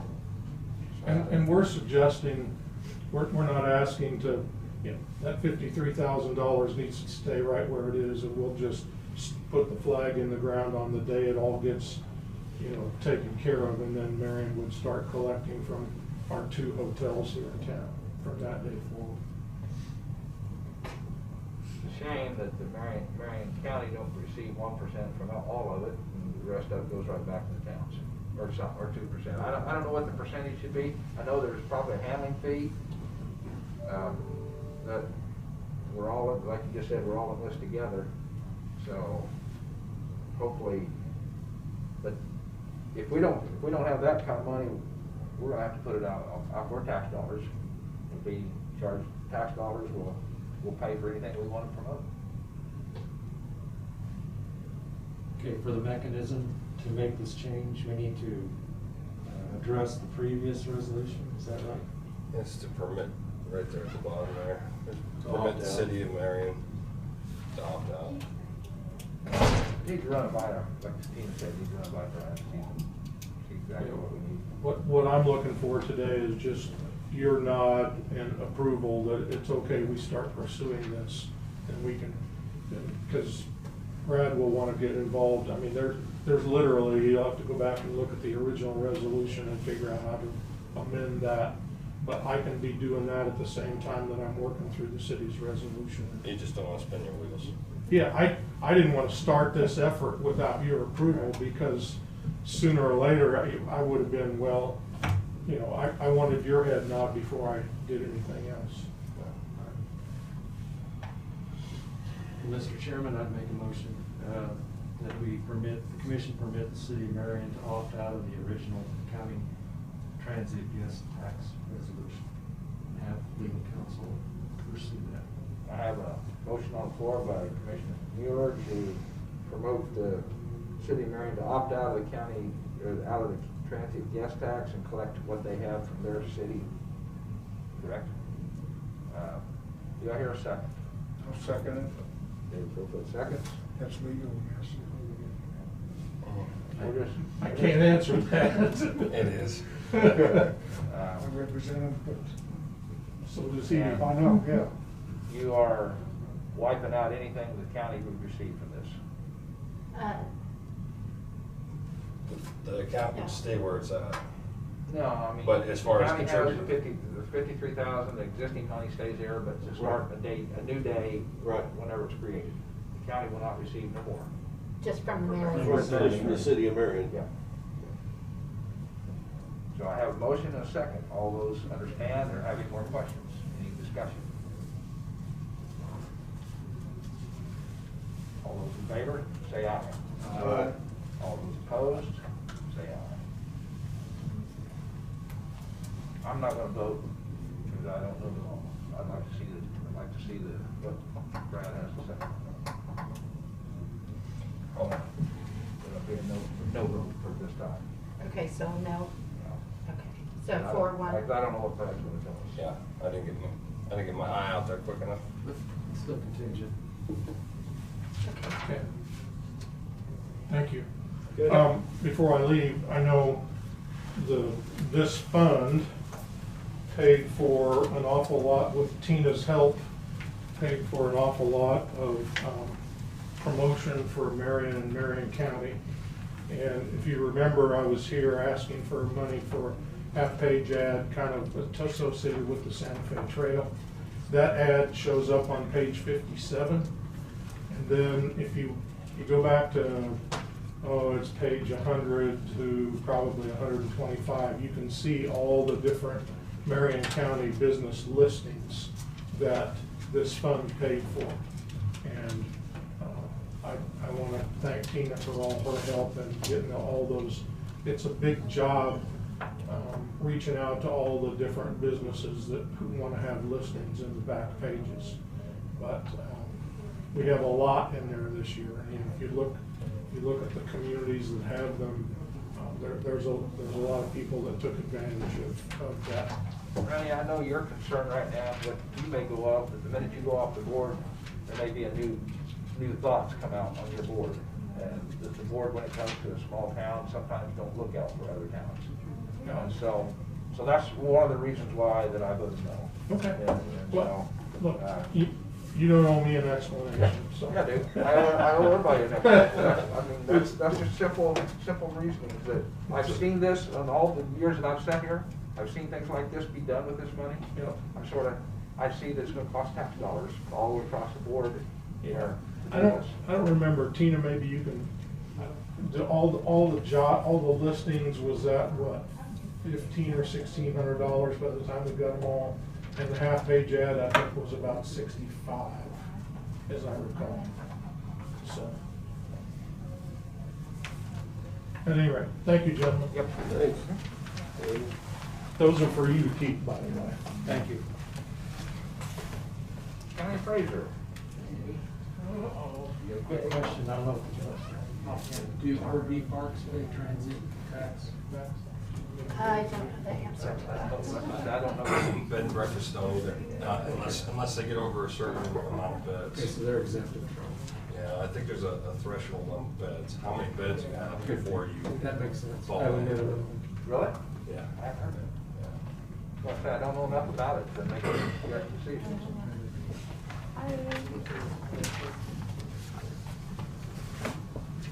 Hello. Thank you.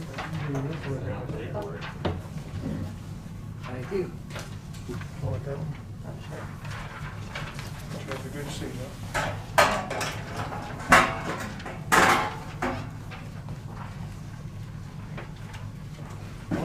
Morning. Good morning.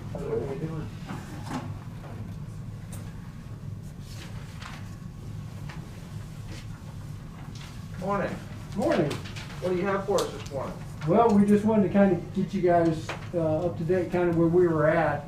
I think the first thing we want to talk about was employees.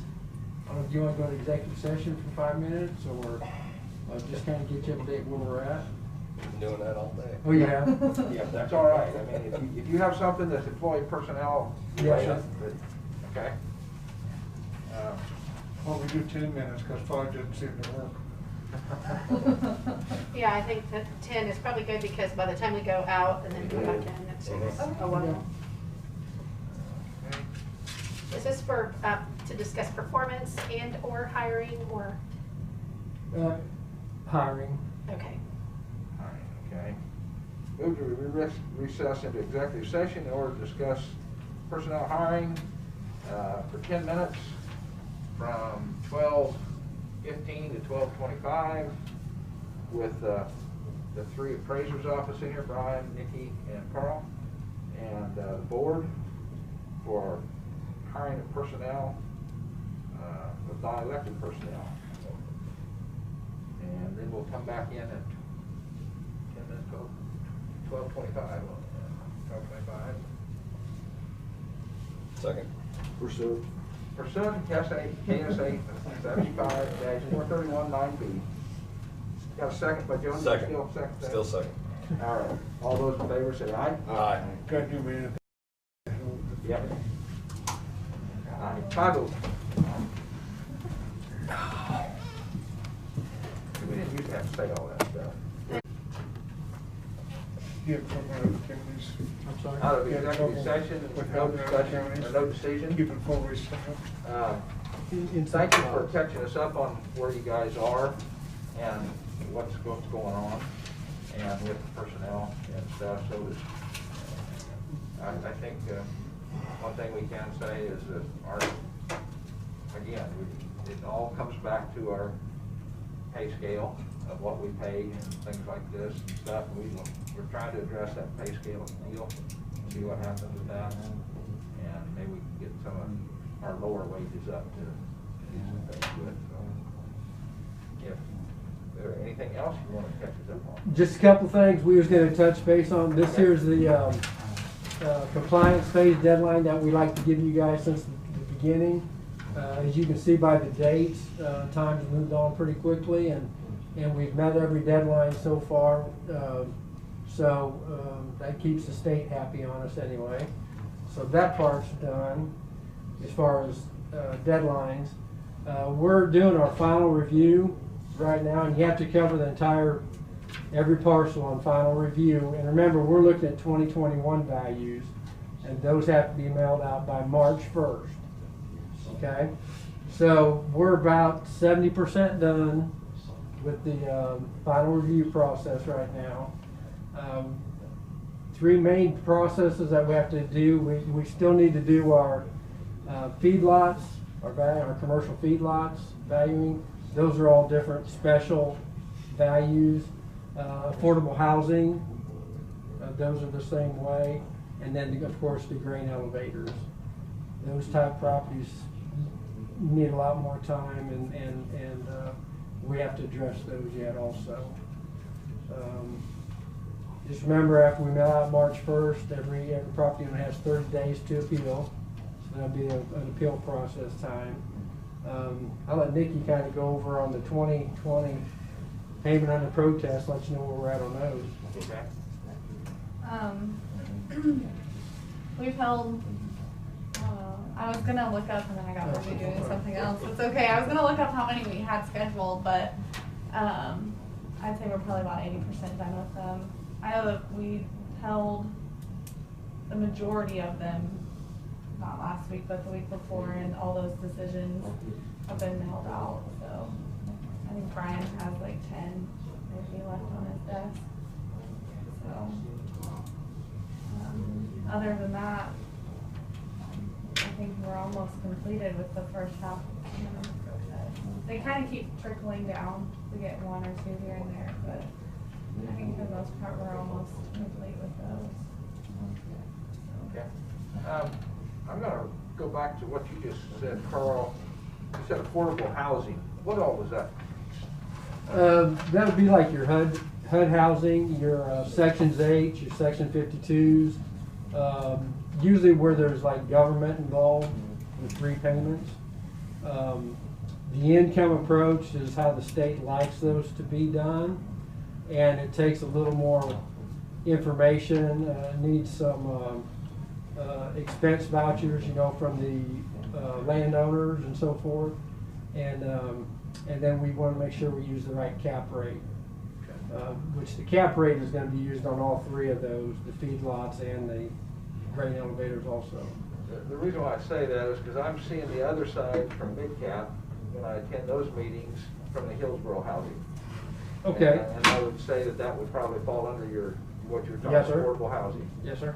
And yet, they've hired a guy, before I got on this board, they hired a guy to come in and argue about the rates that you charge and everything. So my question, I guess, to you, would it be that the state rate is questionable, or, I mean? It depends. It depends on if you're going to use a statewide cap rate, a district cap rate, or an actual cap rate for that area. And there's some controversy sometimes on what cap rate should be used. Okay. You're right. Because a lot of the income information, we actually get from them, from those housing authorities, because we don't know that. That's right. Okay. You're right. It's been interesting to see it from this side, plus I'm seeing it from their side too, so. Good deal. I don't have nothing else. Any other commissioners? Good. Thank you, guys. Thanks for your time.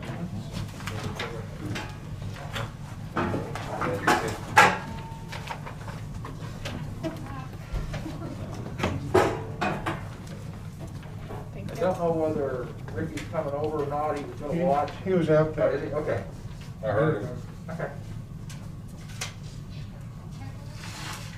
There he is. Come on in, Frost.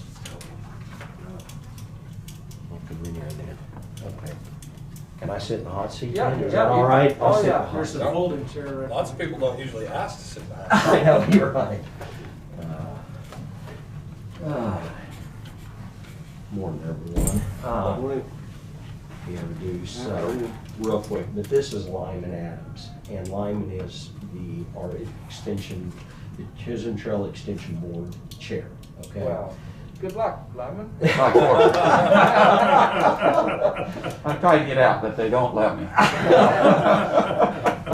Not right now. I'd like to tell you, everybody, why this was brought up. There was some discussion on that we, the county, is paying right across the street $600 and some, I don't know, $600 or $650, I don't know which it is, across the street for an office, when now that the extension agent has set their own income and everything away from the county, why we're not charging them for rent, or something to this effect. So all this is really an exploratory method to see how we move forward in the front, from here on, whether the commission feels, how the commission feels about moving forward with this office and that office. So, but not necessarily that office. I just use that as an example. That's fine. But how we feel about that, and whether there's any discussion needs to be had, or rent needs to be charged at some time down the road. Their budget maybe was not set forward for this year. So I'm just bringing it to everybody's attention so it's out in the public of what happens and what's going on here, and we just need to look for a plan that works for everybody and move ahead. So I think, Randy, I think that the question, I think is a very legitimate question, and so I'm happy to have those conversations with you.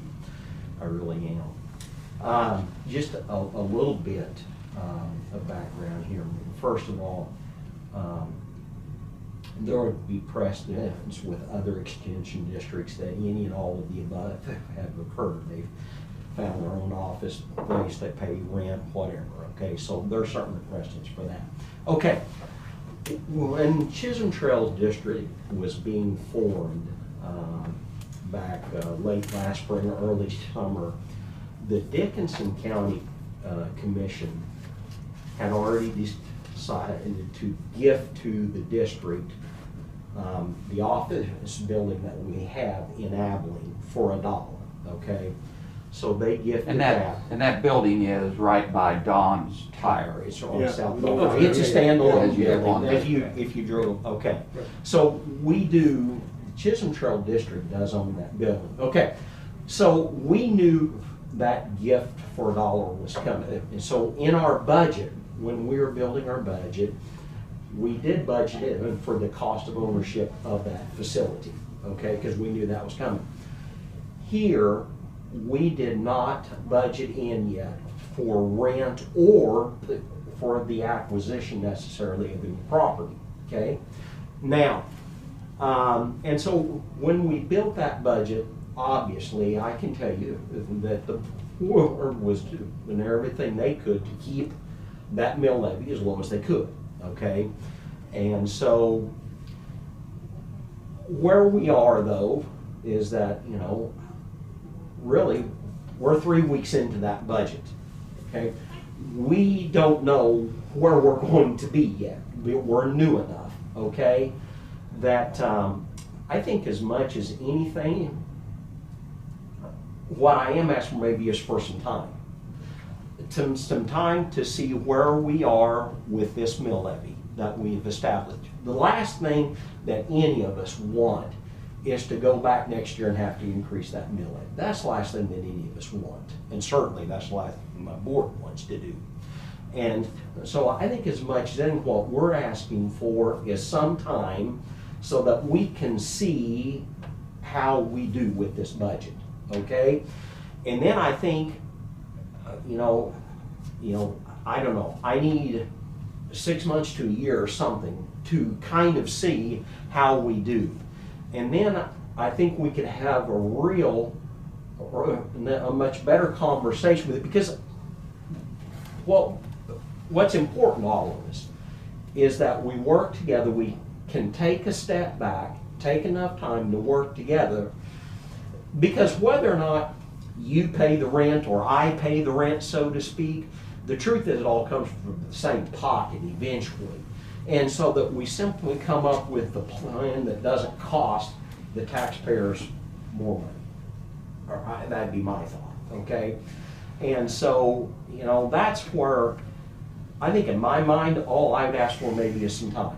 But I think the question's a legitimate question, I do. But I'm not sure that we're far enough into our budget with this levy to see what we can afford or what we can do, okay? Have I stated that okay, Lyman, do you think? You know, Chris Olmsted's, who you guys, some of you have met before, who we worked with at K-State, you know, he drew up the budget for us and he said, okay, you're covered. Yeah, I think this is more adequate and all that.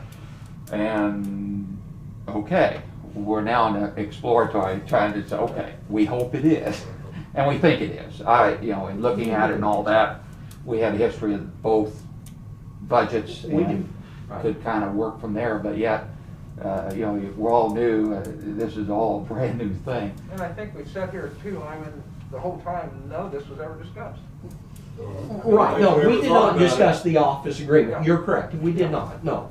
And I, you know, like I said, I think the conversation's legitimate, and I don't mind the conversations at all. I just wish I had better information than I do today. And I think that's why that I brought it up, is because I think it needs to be discussed and see. It does, right. See what future, whether it's this year or next year. Exactly. Yeah. We do something and we at least have a plan to see how everybody works towards something. So, Yeah, right. I will disagree with you though a little bit, Ricky, that it has cost our taxpayers more in Marion County already. Because the money that we did have spent for you, we still have that in our budget. Yes. But we also added a line, and I had 2 or 3 phone calls right off the get-go wondering what Chisholm Trail was. Right. On their No, tax and bills. I had some of those calls too. So, Right. so that's something that has come up, but I think we can work towards something, and you know, like you said, when I just discussed that building over there, it didn't meet your needs or something to that effect. And so anyway, it just needs to be out in the open and not a hidden thing by any means. No, and I don't want to do that. I think if the you know, if the desires, I don't know, if the board would like for me to begin thinking about future office space, etc. Obviously, that's not going to happen overnight, and that's going to probably take some time. If I need to begin thinking about that process, then certainly we could, you know, start having some of those conversations internally, but you know, and so, you know, if the wish is of the board, or that I kind of begin putting my thought in that direction, then fine, I can start doing so. But you know, from our viewpoint, we would rather not. You know, we're happy with the office on there, and we're willing to work with you down the road and all that with it. We prefer not to move or have time to track your budget and come back to us in 6 months and I can do that. say, Give you an we update. think that our budget's gonna work, or, Okay. hey, we undershot, overshot, whatever. Right. You maybe have a little bit better idea. Okay, I can do that. It's quite interesting. We've got a spot over here that's for storage building, Yeah. and we've got that set over there. It's quite interesting that, you know, we need to make some decisions on this board. We've had this storage problem for a long time, and so, you know, if that building was to go up, would there be a space there to you know, maybe help pay for on that or something too? I'm just saying that's an option. Yeah. Not a definite. If you guys decide to do something, you know, if this board runs it, we're not going to run you out by any means. I don't think that's but in order to be fair to the taxpayers, I mean, that's another thing that we have to, just what you said, we have to be fair to them too. So, Randy, I was thinking about the question and it popped up, and I go back to when the co-op formed TMA, which was a grain company, was separate, and we formed Countryside Feed, was separate, and our initial reaction was, okay, they take care of that, we washed our hands, it's not us.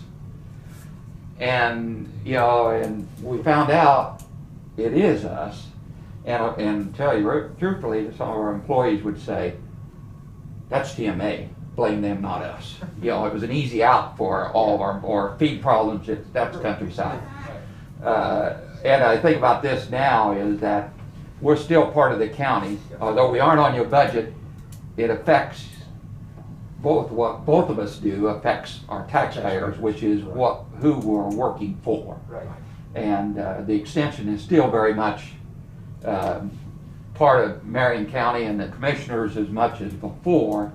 And we just want to work with you and promote both of us, and make just things better. And try to make the best decisions that we can. The question's a legitimate question. We think that it is. I think it's legit.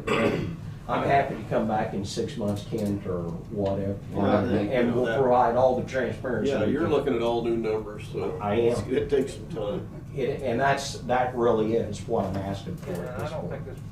I think we're prepared for this year no matter what. So, Okay. you know, to give you 6 months to a year to make a decision whether you want to do something or not, or. Okay. Yeah. I think it gives you guys time to. Yes, we appreciate that. To do that and still be viable with everything. Okay, all right. yeah, we'll certainly put that on the agenda to come back and we'll, or a few months down the road to talk You guys about haven't had a that. chance to meet with your board either and see what they think. No, that is correct. No, we'll have to have these conversations. I tell you what, getting to know a new member, a new board by Zoom is not. And Ricky gets us in executive sessions right off the bat. We're there all by Zoom. I don't even know, didn't even know half the people. There's many challenges here that we're trying to work through. That's interesting though. Hard to see to, how they're you gonna know, vote, you can't look in the eye. Yeah. It is Well, kind Ivan, maybe you and I have been around too long, because I get to meet all kinds of new people, but I'm close to my end too, so. Yeah. At board meetings and things like that, but it's been a pleasure to meet all kinds of new people Oh, yeah, on this board, it is. so. yeah. Yeah. So. Very good. Well, Well, thank you. thank you, Anything John. more, I'm sorry, anything more then that anybody wants to add, I guess, before we get out of your hair? No, I was just gonna pull your chain a little bit. Oh. Why you didn't have a building budgeted on the Marion Dickinson County line? That way, you're right in the middle. There we go, we're going Both both ways. directions. Probably right. I should have come to take. You know an electrician. We have a space You got a space for me, okay. Those are the negotiations before. you Good put it rent. together. Well, that would get into a mess. I'm sure the appraiser would love you if you built a building across. Isn't that the truth? All right. Thanks, guys. Yeah, thank you guys. I might just add the extension, things have gone fairly well. Ricky, as being a director now of the district, has been a real eye-opener for him at times, now he's dealing with people and all that. But overall, things have, the agents have worked well together, and so we feel pleased where we're at after 6 months.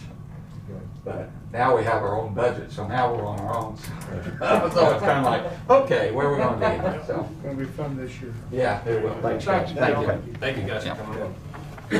That was just something I wanted to get out in the open with the commission and them both, and so it's not a hidden thing, and Thanks for doing that. it's just one of them deals that I think that way it gives them time to look forward to something, make some decisions too, so.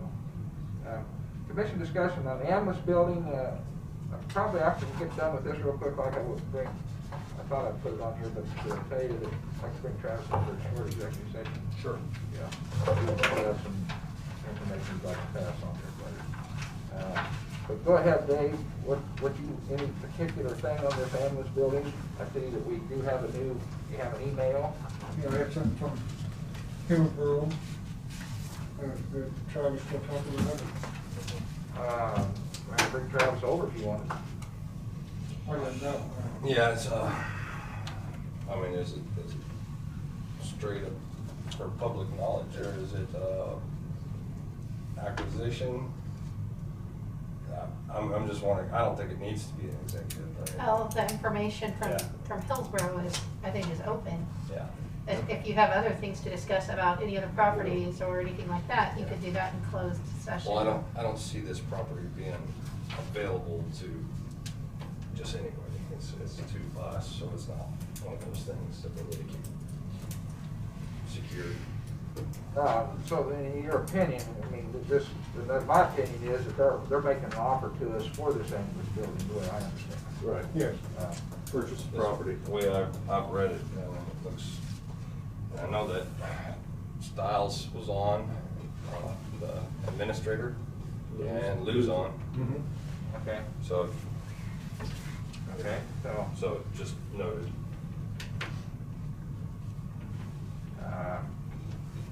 I don't have my last week's, I guess it's on email, it is on here, compare the size. And Steve, we don't have a drawing of any particular size on an ambulance building right now. I mean, they've got a lot of one on there, but I think, is that different than what Travis was wanting? Travis is looking at 4,000 to 5,000 square feet, I think. Yeah, we're just looking at the And that at the other one, lot. We've got to have a lot big enough for the building that we want and access in and out, and that's why I'm wanting to make sure that we're doing that. It was part of the package. he was It's looking kind at of a draw out. an 80 by 50. Yeah, last week it's on last week's agenda. Yeah. So, For the building? No, No, the lot. Oh, the lot. So, I don't know, it's a point. So much an acre. acres. I'm gonna step out for a second. Oh. All right. Keep calling you. Yeah, and then call me here a few times. So it's a third of an acre. Can't remember what the acre is, how many square feet. There's 43,000 is close. Mayor Thurston just commented on the meeting that they are willing to adjust the size of the lot if that's an issue. Okay. Okay. So it was like you said last. Like what? Travis was Looking said for- he was looking either 40 by 80 or 50 by 80. Okay. 4,000 square feet. And you said how much was in a third of an acre?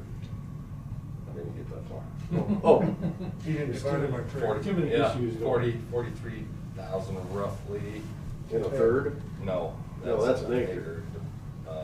So you'd be looking at times 0.33, 14,000. Yeah, so you know, on a 5,000 square foot building, you're still allowing quite a bit of room. Got 9 or 10,000 square Yeah. feet left. And that's still, and then the more surface area you take up with your building, the less concrete you gotta be pouring on the inside of it. But there's still be setbacks from property. There is setback, but. Is this what Yeah, you're yeah, talking that's- about from the 4th? I guess I want to, see if we wanted to. Yeah. That tree is not there, though, I think, or is that a shade spot? I don't know what that. I don't know what you're talking about. Oh, inside the red square. Okay. There's, the only one tree is out here, so, that I've seen. I drive by it every day, so. So, got 50 by 80 that still fits within this 100 by 136.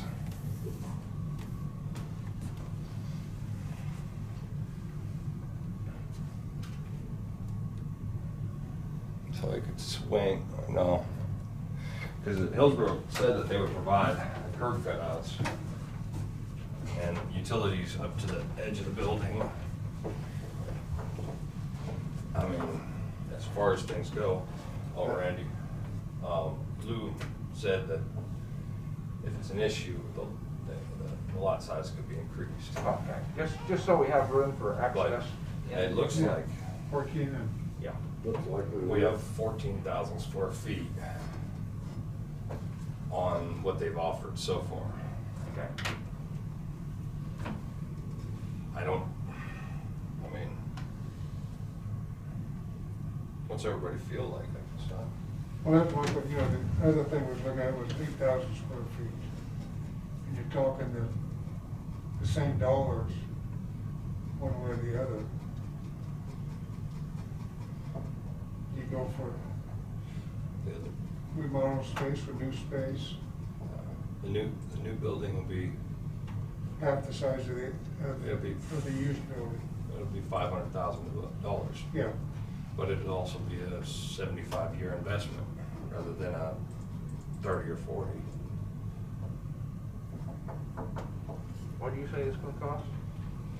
500 probably, 400. $500,000. If you did it right, it's gonna be, I mean, it just, Yeah, Travis said it's gonna be $500,000.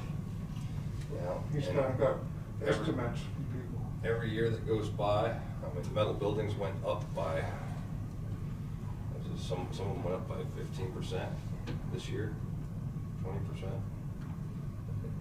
There were some people that wanted to build garages that didn't pull the trigger, and now they're upset with themselves. But my question put this on here, they was, which, do we want people down 2 roads or 1 road, or? We got estimates on one, and don't have any estimates on the new build. Well, and Dave, that's kind of where I'm at. We've put, a good proposal's been brought to us on a used building, a Yeah. remodel with extra space. Obviously, there's some years of wear and tear on that building. There's gonna be cost of renovation, and it is gonna be a shared space. Another option that that I've been listening to the discussion about is building new. There was objection to being on leased ground. Hillsboro's come forth with what I feel a good compromise in that, addressing that issue. It'd be on owned ground. Another issue in my mind is location. If we're going to make this investment, whether it's in a used building, new building, it needs to be in the right location. A lot of kicking around in my mind was done should be at the hospital, should be at this point on Ash Street. Well, if you go to the hospital location, you're going to have a lot more expenses. Yeah. Utilities won't be brought right to Everything, our you'd start footing. from scratch there. Yep, so you're looking at higher expense versus what are the benefits? Okay, so I come back then to the Ash Street location. There's a reason why Hillsboro wants their services on that spot. That intersection, that access to the highway, that access to the city. I mean, again, I'm just going through what's in my mind, trying to weigh through. We're looking at a lot of different proposals here. But to first off, do we want to build a new one? Do we want to renovate? Location, which is the better location? Let's look at it down the road, 20, 30 years. Do we want a separate standalone building for our EMS? In Marion, it's been to me a tremendous asset, where that thing is located, what you're able to do, and that's going to be functional for a long time. Yeah. And those are the issues in my mind of weighing which approach do we go, but I don't want to kick that can down the road. It's time to make a decision. Lou, are you still on here? Yeah.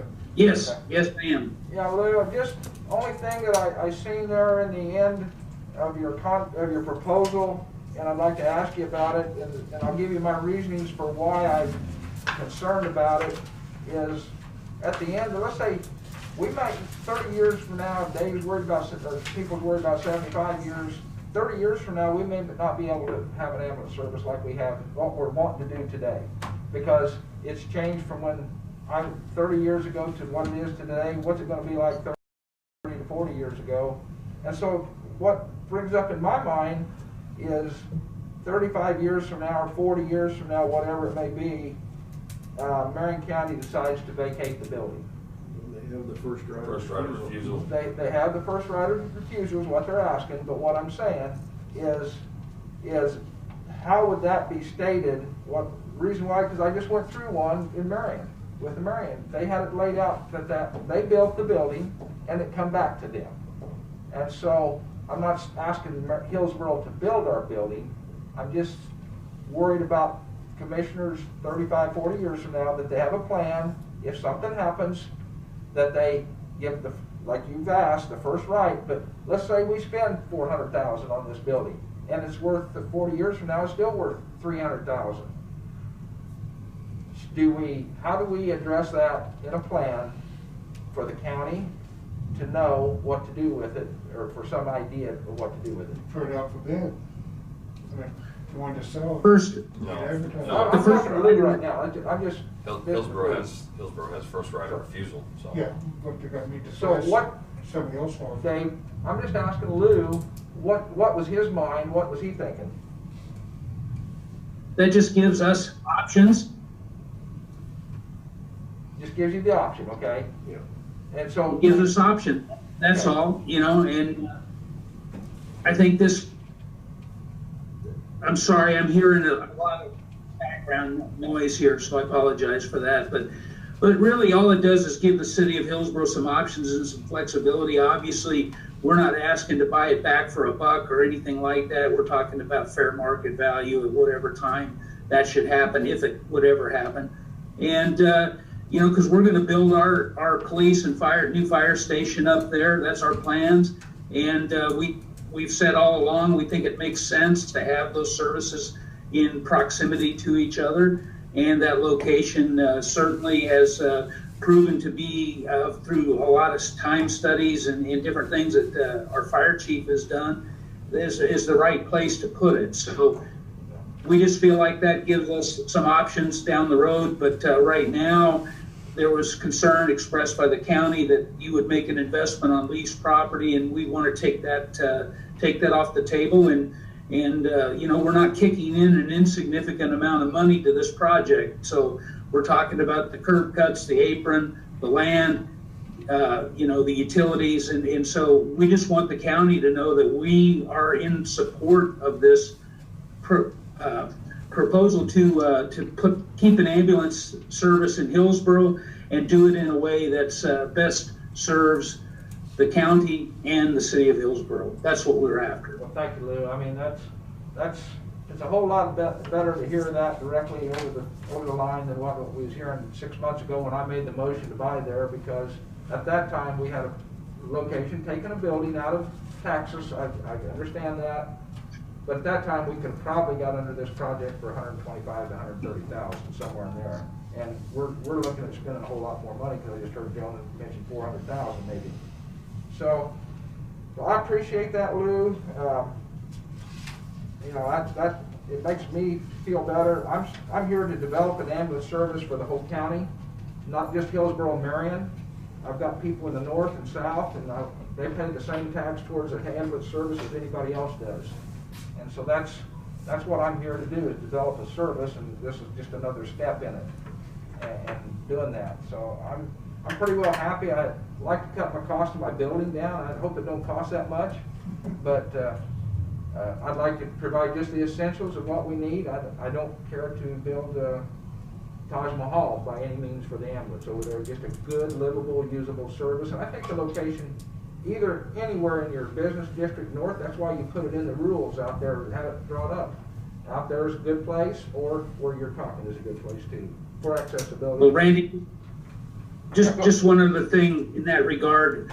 All we have in terms of expectations on the building is it looks like a functional ambulance service center. That's all we're looking for.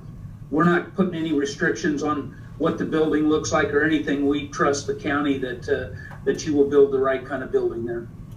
I hope we don't goof, Lou. I mean, we don't expect to. We expect to build a decent building, looking and functional and usable for a lot of years to stand. Because I was just on that street here just a few times here lately marking lines, and it's a cold and windy sucker up there. And yesterday was just, the sun was shining, but it was still cold up there. So we want to build a functional building that's usable for a lot of years. So that's our intent too. With what that's all we want.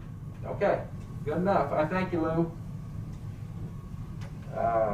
Commission, I think you've heard that I guess that the size is negotiable. If we turn it over to Travis and say we want to route in both ways, in and out, that seems to be a possible things for driving, so we don't back in all the time.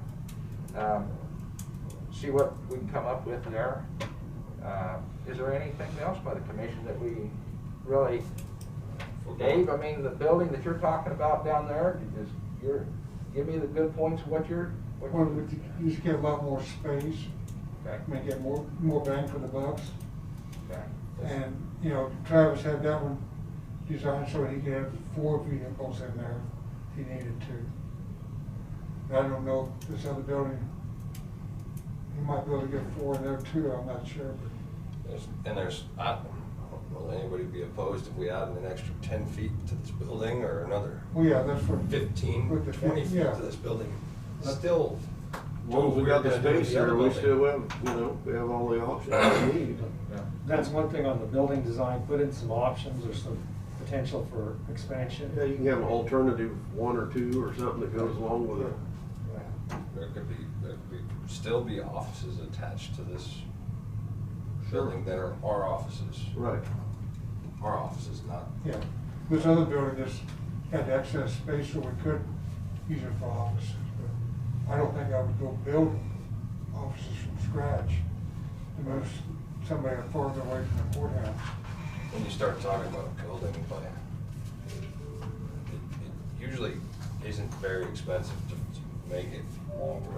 The Yeah. square footage price goes down because you're not built with 4 walls. Walls. But I think that Hillsborough has in mind, Yeah. from what we've heard, is emergency equipment up there. When you talk office space versus that would be something else brought in, be different than. Yeah, I wouldn't put an office up there. Well, I mean, that's what I'm saying, that they have in mind, and I don't know that they would like that up there either. And Right. So. Right. So. We kinda got apples and oranges. Yeah, that's two different. The oranges is a bigger footprint than the apple. Right. Yeah. But they're both. The other offices came into mind just because we were looking at buildings that had room for it. Yeah, we had Well, excess space. It also helped make it affordable. Right. If you're taking money from here and putting it into your own investment rather than Yeah, we're renting up here That's $2,000 a month. That's not really a big issue. And We've had an awfully good deal. And it's from like, City of Hillsborough. it's like Randy said, that money could go anywhere. I mean, it could go over there. I just want everybody to think about it. Yeah. You know, these guys keep calling me, want to know when. I said, well, government moves real damn slow, so. Well, I don't remember the numbers on that one though. It was getting, after you did your payments and then a balloon payment. Is that, it's around 500,000. Yeah, for some reason I was thinking it was closer to 6. Yes, well, I mean, you're looking at the same money. Yeah, it's still. You got 4,000 square feet, against 8,000, but the 8,000 is used square feet.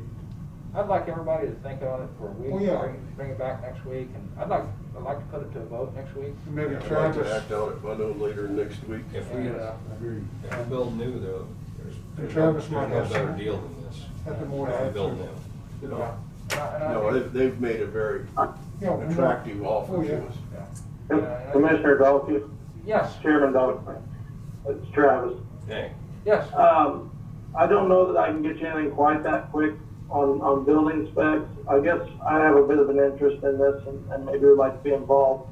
I certainly have nothing against a new building. I echo what Dave said. We were looking at options. We presented an option. I would like to present something that would be built new and give you that information and see which direction you'd like to go with that.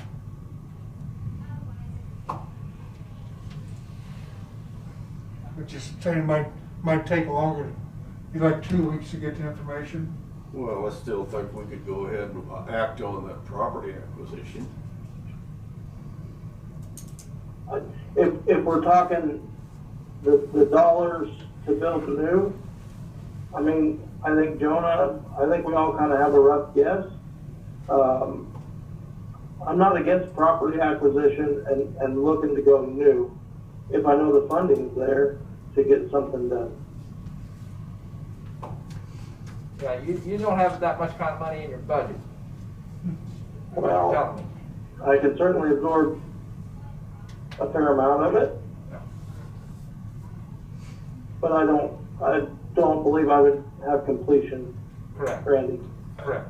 And I don't think you do either. I think some of it's gonna have to come out of a building fund or capital improvement or something to that effect, or we have a lease on it, whichever the commission sort of votes to go with.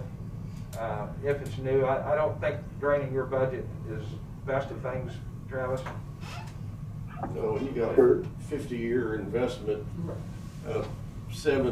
7-8 year lease purchase is not a bad way to look at it. Especially And that at won't be today's out, rates. won't be out of his budget. Yeah. You're not Lock looking it at in. coming out of his budget, or you can't.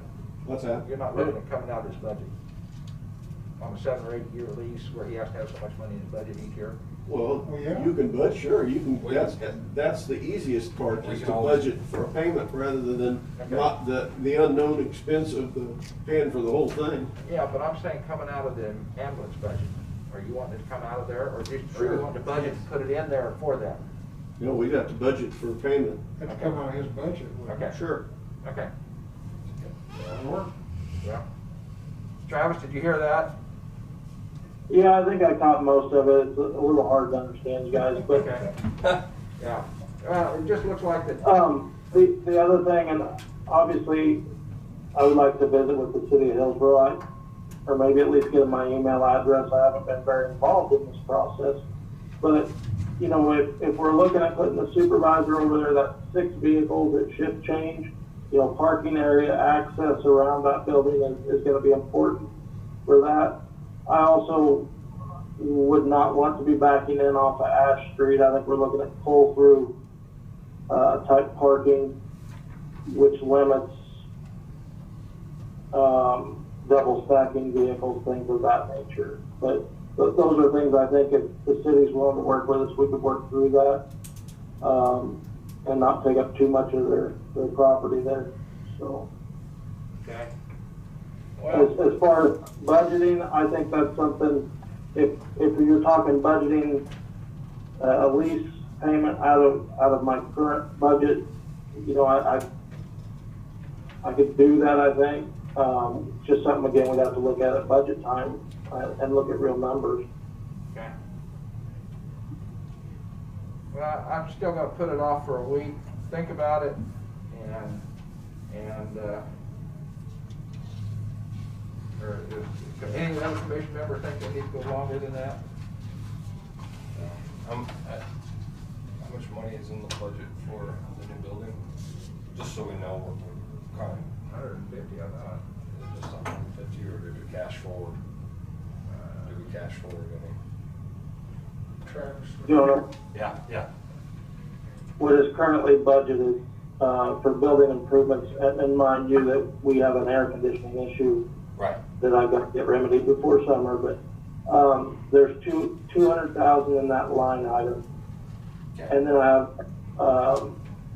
fortunately, we were fiscally responsible last year, and we cash forwarded a fair amount of money. I think grand total, we're going to be over 400,000 that would be available. Again, I have monitors coming up next year at 35,000 a piece. I have some things. I'm Chairman's office. I don't want to drain anything. Yeah, you got a new ambulance too, and a few other items. Sure. Yeah, you already talked about that. Well, I think we can find some and still make him operable with that kind of money. And just a comment that's been typed in on the chat from Mayor Thurston. He says we are flexible to work on all the points Travis raised. Cool. Travis, that's been, Lou said we can work on those kind of points to where for pull through and that kind of things to where, make sure that the plan works. Sure. I'm still going, unless somebody makes a motion today, but I'd like to put it off, bring it back, put it on the table next week, and make a motion next week, or make some movement towards more conversation. And Randy, I'd be happy to see if I can get something, at least a fairly accurate ballpark number. Okay. Kind of, and obviously there's several people out there that are in the construction business, but we could get us a decent ballpark number by next week. Alrighty. Be involved in the conversation. That's great.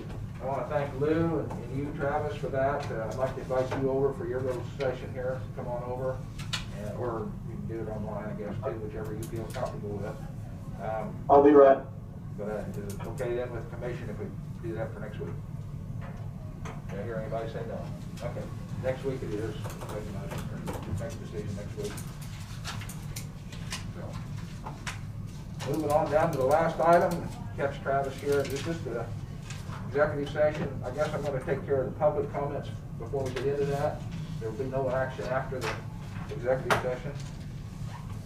I got one thing I want to talk about sometime. Then tell me some comments in. Yeah. Commissioner's comments. Okay, as soon as we get public comments done, we'll talk about it, Dave. Public comments.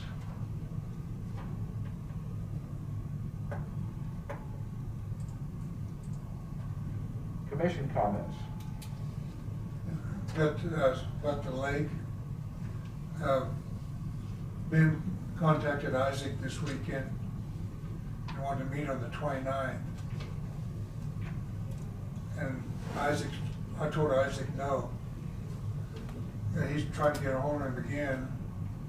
And I suggested that we tell Ben that we'll be down there Wednesday afternoon at 2 o'clock to look at our merchandise that we have already bill so we can measure and look at it and see what he says. I mean, we're asking permission today to go down on Wednesday Okay. to inspect what, because we don't know what, Right. how big the pieces are.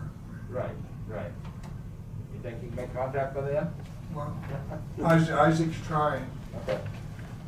And then on another note, we need to talk about extended campers for the construction project for the wind farm. Isaac would like, had 12 or 15 spots behind the lake hall. Over by the trailers. Yeah, reserved for long-term camping, like put a 3 months or 6 months limit on it. Or special exemption, or we need to talk, because it's gonna happen here in February and March, they're gonna. Why don't we have Travis come in? Isaac? Or Isaac come in next week, Travis is here. Yeah. Isaac come in next week and Yeah. we can discuss I mean, that. the county council, Brad was gonna come up with something. Just wanted to. That could become contentious. We know that, yeah, but we need to put that on the agenda and keep it there. Well, let's get it on the agenda next week, or the week after, whatever. Next week probably, Yeah. like you said. Time's getting short. Yeah, it is. That's the two things I had. Okay. So, I'll request that to be on the agenda for next week. That's the 25th. Yes. For county lake campers. Talk about a lot of Bring points. some participation. Yeah, Kent's right on that, that's gonna, yeah. So, it'll bring up some discussion. Yes. And some points that we need to make is, I mean, this is not the first time in this rodeo trying to put those kind of spots out there too, so. You've got camper prices and things like that to look at. So, with that being said, then I'm gonna ask for any other commission comments. Dave?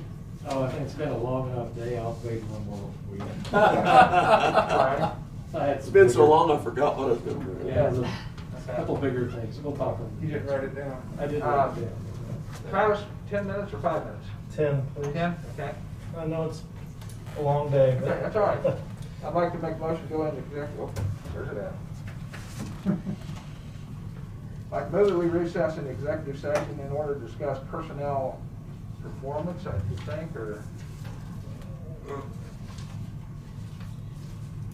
If Brad was here, I would know better, but, It's not personnel. Personnel is it? matters of non-elected personnel. Personnel matters, performance, yeah. Pursuant to KSA 75-4319B, with the board and Travis, until, for 10 minutes from 1:18 to 1:28. That's my motion. Second. Oh, wait a minute, until 1:28, with open session to resume back into this room following the closed session. Second. Thank you, Tina. Second by Joan. All those in favor say aye. Aye. And we're done. That's on your paper somewhere? Huh? That's on your paper somewhere? Yeah. It's at the I bottom. just never paid attention. Yeah, yeah, with open, so it's resume back in session. Another month, and he might know what he's doing. Yeah. Okay, just one second. Harry started off slacking at the beginning of the day, and now he's overachieving. Sorry, hold on. Recorded. Out of executive session, no decisions. And with the public comments, no final comments from the commission unless I hear some. Make a motion to adjourn. Jonah made the motion to adjourn, I second. All those in favor? Aye. We're done. Sorry about that, guys, but the new boss is gonna keep you here a little bit longer until we get things settled. What? The new chief up here is gonna keep you here longer. so- Oh, We covered a lot of subjects today. Oh, yeah. there was a lot on that. Yeah.